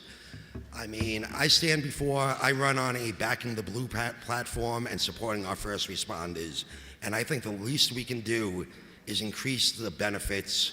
God forbid they are injured in the line of duty. I recommend everybody votes against this ITL motion and supports an ought to pass motion. Thank you. Chair recognizes Representative Warden. Thank you, Mr. Speaker. The previous speaker references the chapter in RSA's 281A, which does apply to certain Group 2 retirement system employees designated as first responders. And what it does is allow for additional payments to injured workers on top of the standard workers' comp payments. These are for very serious impairments or loss of use of internal organs. As you heard, the cap is currently $125,000 per injured employee. That is not changed, and that's not challenged in this particular bill. What we're talking about, this bill would seek to increase the maximum amount per biennium from $500,000 and double it to $1 million. We heard from the Department of Labor, said the current cap of $500,000 has not been tested. The most they had in a 2-year period was $350,000 for this particular fund. So the committee does believe that it's unnecessary. At this time, we found no demonstrable need for this increase. Further, if there were to be some sort of mass injuries event, black swan event, certainly this body or the governor and executive council could find ways to supplement the fund through one-offs and not to even consider great things like GoFundMe and other private sector options. So for those reasons, the committee encourages you to vote ITL. Thank you. The motion before us, the Majority Committee report of inexpedient to legislate on House Bill 282. Are you ready for the question? The division has been requested. Members, take your seats.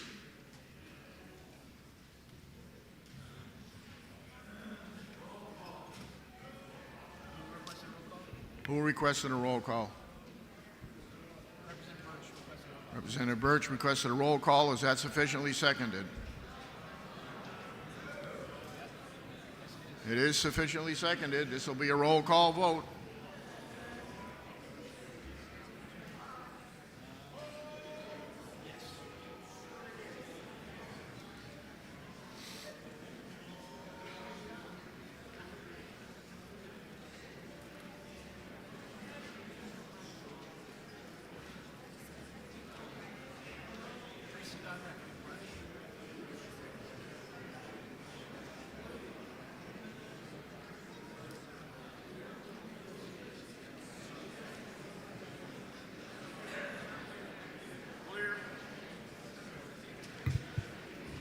The motion before us, Majority Committee report of inexpedient to legislate on House Bill 282. This is going to be a roll call vote. Chair recognizes Representative Susi for a parliamentary inquiry. Thank you, Mr. Speaker.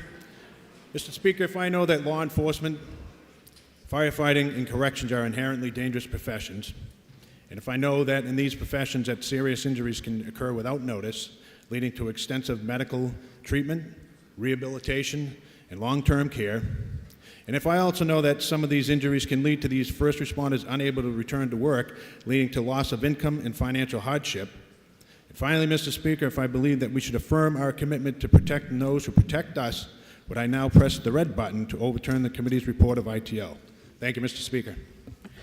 Chair recognizes Representative Warden for a parliamentary inquiry. Thank you, Mr. Speaker. Mr. Speaker, if I know that the fund has not even hit the current statutory limit of $500,000 per biennium for total payouts of additional compensation, so there's no demonstrated need for this change, and if I know that in a belt-tightening budgetary environment, this doubling of an underutilized fund is not prudent, and if I know that even in a black swan event with many injuries, there will be plenty of creative, private, and public offers of financial help to victims, first responders that are likely superior to this particular fund. And finally, Mr. Speaker, if I know the committee values the dangerous work of our first responders in this state, but knows that this bill isn't a solution, would I now support the committee recommendation by pressing the green button? Thank you. The motion before us, Majority Committee report of inexpedient to legislate on House Bill 282. This is a roll call vote. If you're in favor, you'll press the green button. If you're opposed, you press the red button. Voting stations are open for 30 seconds.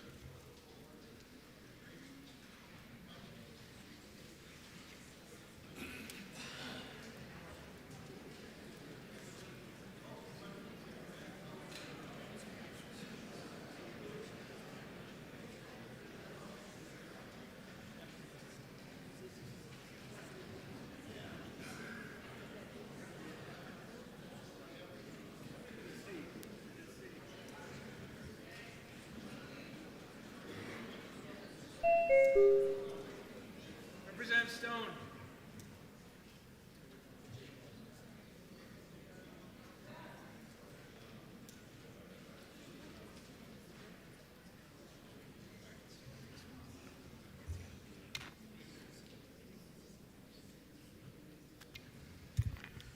If all members present had an opportunity to vote, House will tend to state of the vote. 175 voting yea, 195 voting nay. The committee report fails. Representative Susi moves ought to pass. Are you ready for the question? A division has been requested. Members, take your seats or stay in your seats.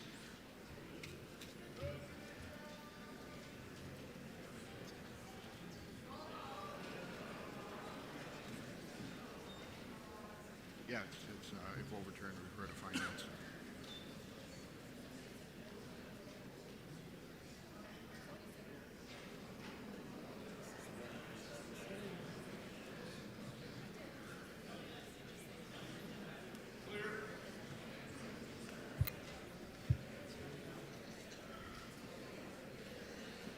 The motion before us is ought to pass on House Bill 282. They say division vote. If you're in favor, you'll press the green button. If you're opposed, you'll press the red button. Voting stations are open for 30 seconds.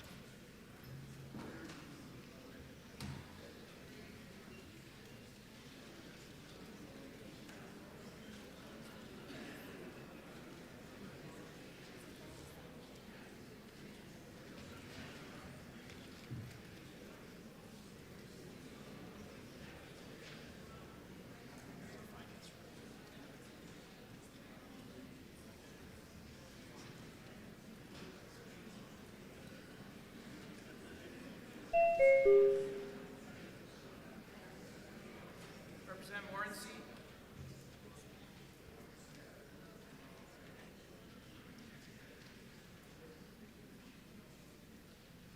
Representatives Lee and Valone.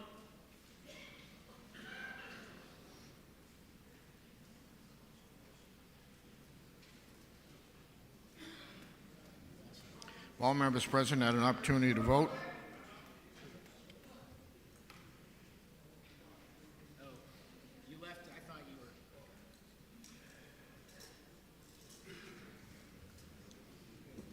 All members present had an opportunity to vote. House will tend to stay to the vote. 202 voting yea, 169 voting nay.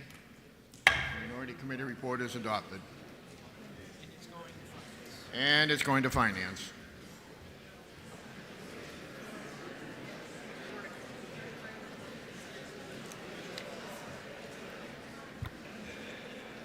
The Majority Committee on Labor, Industrial, and Rehabilitative Services, to which was referred House Bill 299 FN, an act relative to the award of attorneys' fees and costs and workers' compensation claims. Having considered the same, report the same with the following resolution: resolved that it is inexpedient to legislate. Representative Brian LeBrie for the majority of the committee.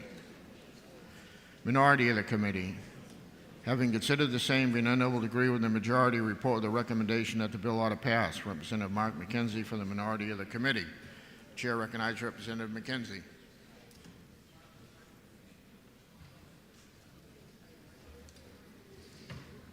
Thank you, Mr. Speaker. I rise in opposition to the recommendation of the committee inexpedient to legislate. The workers' compensation system in New Hampshire protects the business community and it protects the workers. The basis for workers' compensation is that employees give up the right to sue their employers. And in exchange for that, they're giving a system of benefits that provide that they return to work when they can, and if they can't, they are supported. Now, an injured worker currently has a couple of choices when the insurance company decides to deny their claim. They can file for a hearing before the Department of Labor, and they go in pro se, represent themselves. Or they can hire at their own expense an attorney to represent them in the hearing. Expensive. This bill looks to level the playing field. In every other step in the workers' compensation system, the claimant, if they prevail, can get the cost of the attorney fees reimbursed, only if they prevail. And that's what this bill does. It allows them to recover that particular thing from the insurance company. And the idea is that this would level the playing field. I don't want to say insurance companies are denying claims intentionally. I have no evidence to show that. But it clearly puts them in an injured worker in a very difficult position. So all this says is you have a hearing, you go there, you're an injured worker, and you prevail, you get paid. Now let me say this. The Department of Labor provided the committee with some statistics. And what they said is that of those people who appeal, half of the people who file for appeal withdraw the appeal. But they said those people who hire at their own expense attorneys at the first level, they prevail 45% of the time. So having an attorney makes a difference. Because when you show up at the first level hearing and you show up by yourself, you're going to be squaring off against an attorney who is an expert in the area's workers' compensation. It's clearly an unfair advantage that the insurance companies have. As I said, we had this problem a few years ago when it came to medical bills, recovering medical bills, and we corrected that. This legislature corrected that because there wasn't an attorney around that would take the case. Because the way attorneys work in workers' compensation is a contingency thing. That's how they work. So all this says is if you prevail, you can file for the ability to get reimbursed for your medical bills, no more than 20% of the settlement, because that's governed by the Department of Labor. And I think this moves it in the right direction. So, my colleagues, I know it's late, and I don't want to disrespect my Republican members of the committee who voted inexpedient to legislate, but I would ask this committee to think about injured workers and what they face, and to try as best we can to level the playing field for them. And I think if we vote this down, if we vote against this amendment, the inexpedient to legislate, and give us an opportunity to come back. So that's my request, Mr. Chairman, and I ask for a division. Chair recognizes Representative Bree.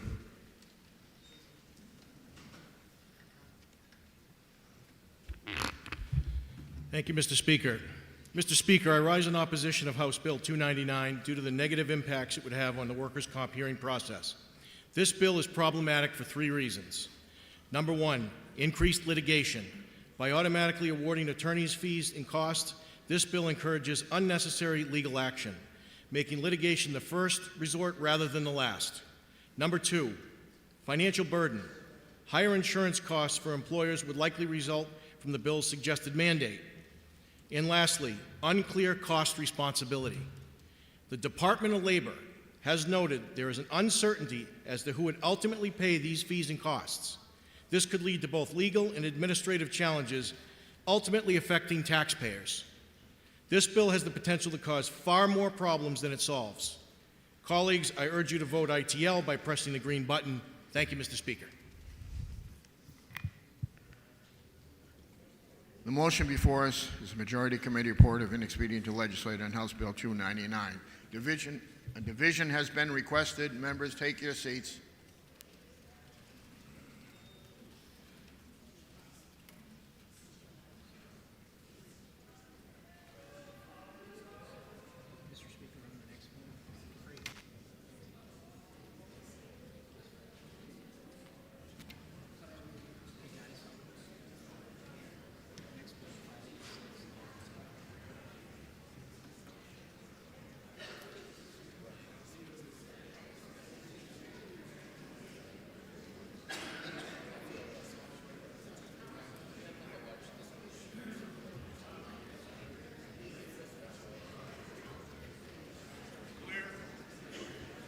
The motion before us is the Majority Committee report of inexpedient to legislate on House Bill 299.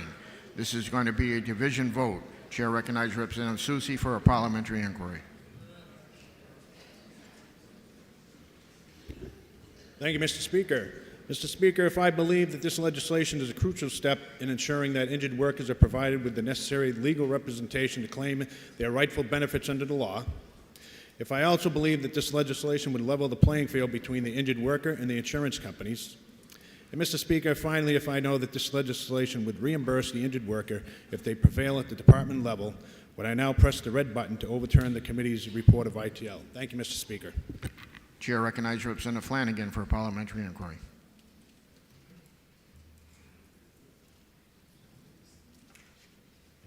Thank you, Mr. Speaker. Mr. Speaker, if I know that workers' compensation insurance was established to protect the employee from work-related injuries, and if I know that by adding legal expenses on any medical expense, the cost of that insurance is going to go up, and we know who's going to pay for that in the long run, the consumers. And Mr. Speaker, if I know that the fee that attorneys can charge is at 20% of any monies recovered, not the 33% or 50% that people hear about on contingency cases. And finally, Mr. Speaker, if I know there's an ombudsman at the Department of Labor that can help potential claimants, would I now vote green to support the ITL? Thank you, Mr. Speaker. The motion before us is the Majority Committee report of inexpedient to legislate on House Bill 299. This is a division vote. If you're in favor, you'll press the green button. If you're opposed, you'll press the red button. Voting stations are open for 30 seconds.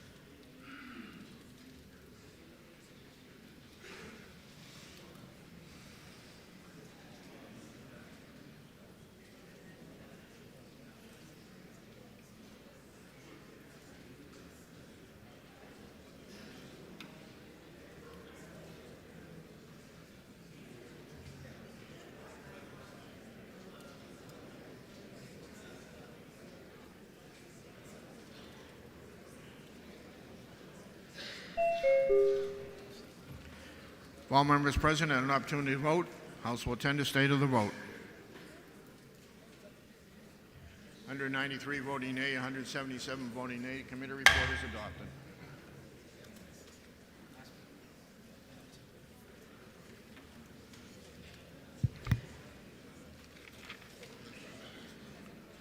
Majority of the Committee on Labor, Industrial, and Rehabilitative Services, to which was referred House Bill 586 FN, an act establishing an employee assistance program for small-town first responders and making an appropriation therefore. Having considered the same, report the same, the following resolution: resolved that it is inexpedient to legislate. Representative Steve Kesselring for the majority of the committee.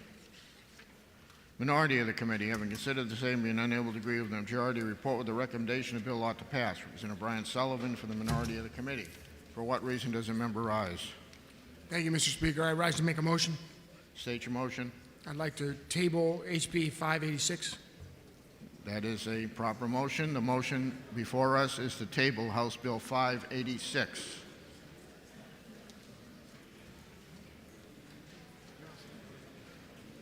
Are you ready for the question? All those in favor say aye. Aye. Those opposed, nay. The ayes have it, and House Bill 586 is laid on the table. Would everybody stay in their seats for just a minute so we can get through the third reading motion, and there are some announcements that could affect you. The chair recognizes the member from Auburn, Representative Osborne, for the third reading motion. Thank you. Resolved that the House now adjourn from the early session, that the business of the late session be in order at the present time, that the reading of bills be by title only and resolutions by caption only, that all bills ordered to third reading be read a third time by this resolution, and that all titles of bills be the same as adopted, and that they be passed at the present time. And when the House adjourns today, it be to meet Thursday, March 6th at 10 a.m. All those in favor say aye. Aye. Those opposed, nay. The ayes have it. The motion is adopted. House will attend to announcements. Chair recognizes Representative Roy.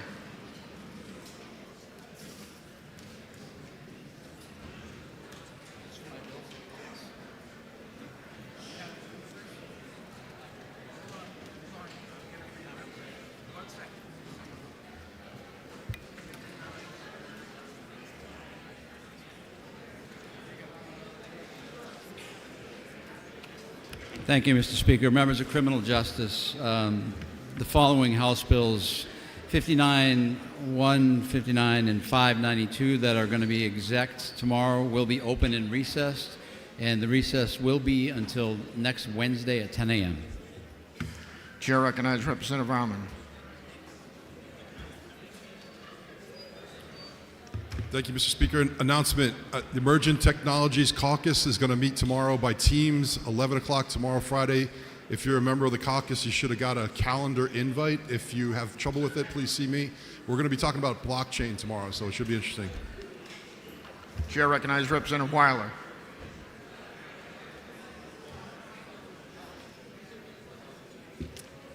Thank you, Mr. Speaker. Brother Masons, members of the Fraternity of Masons, on the third Thursday we normally meet for General Court Lodge. I've not been able to make arrangements to use their building, but I would like us to meet. I've made arrangements to have a room at the Common Man for us to meet together and have a dinner, but I didn't think we'd be out this early. We can probably push the reservation I made by meeting at 4:30. 4:30 for the General Court Lodge and any other Masons who are newly joined to this body and don't know about General Court Lodge. So at the Common Man, out just before the underpass, at 4:30, we'll ask for the meeting in the governor's room. Thank you. Chair recognizes the clerk.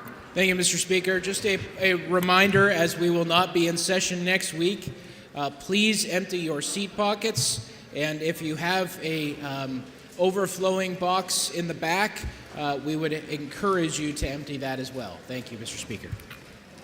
Representative Osborne moves that the House stand in recess for the purpose of introduction of bills, vacate motions, roll bill amendments, and roll bill reports, and receiving messages. Are you ready for the question? All those in favor say aye. Aye. Those opposed, nay. The ayes have it. And the House in recess until Thursday, March 6, 2025 at 10 a.m.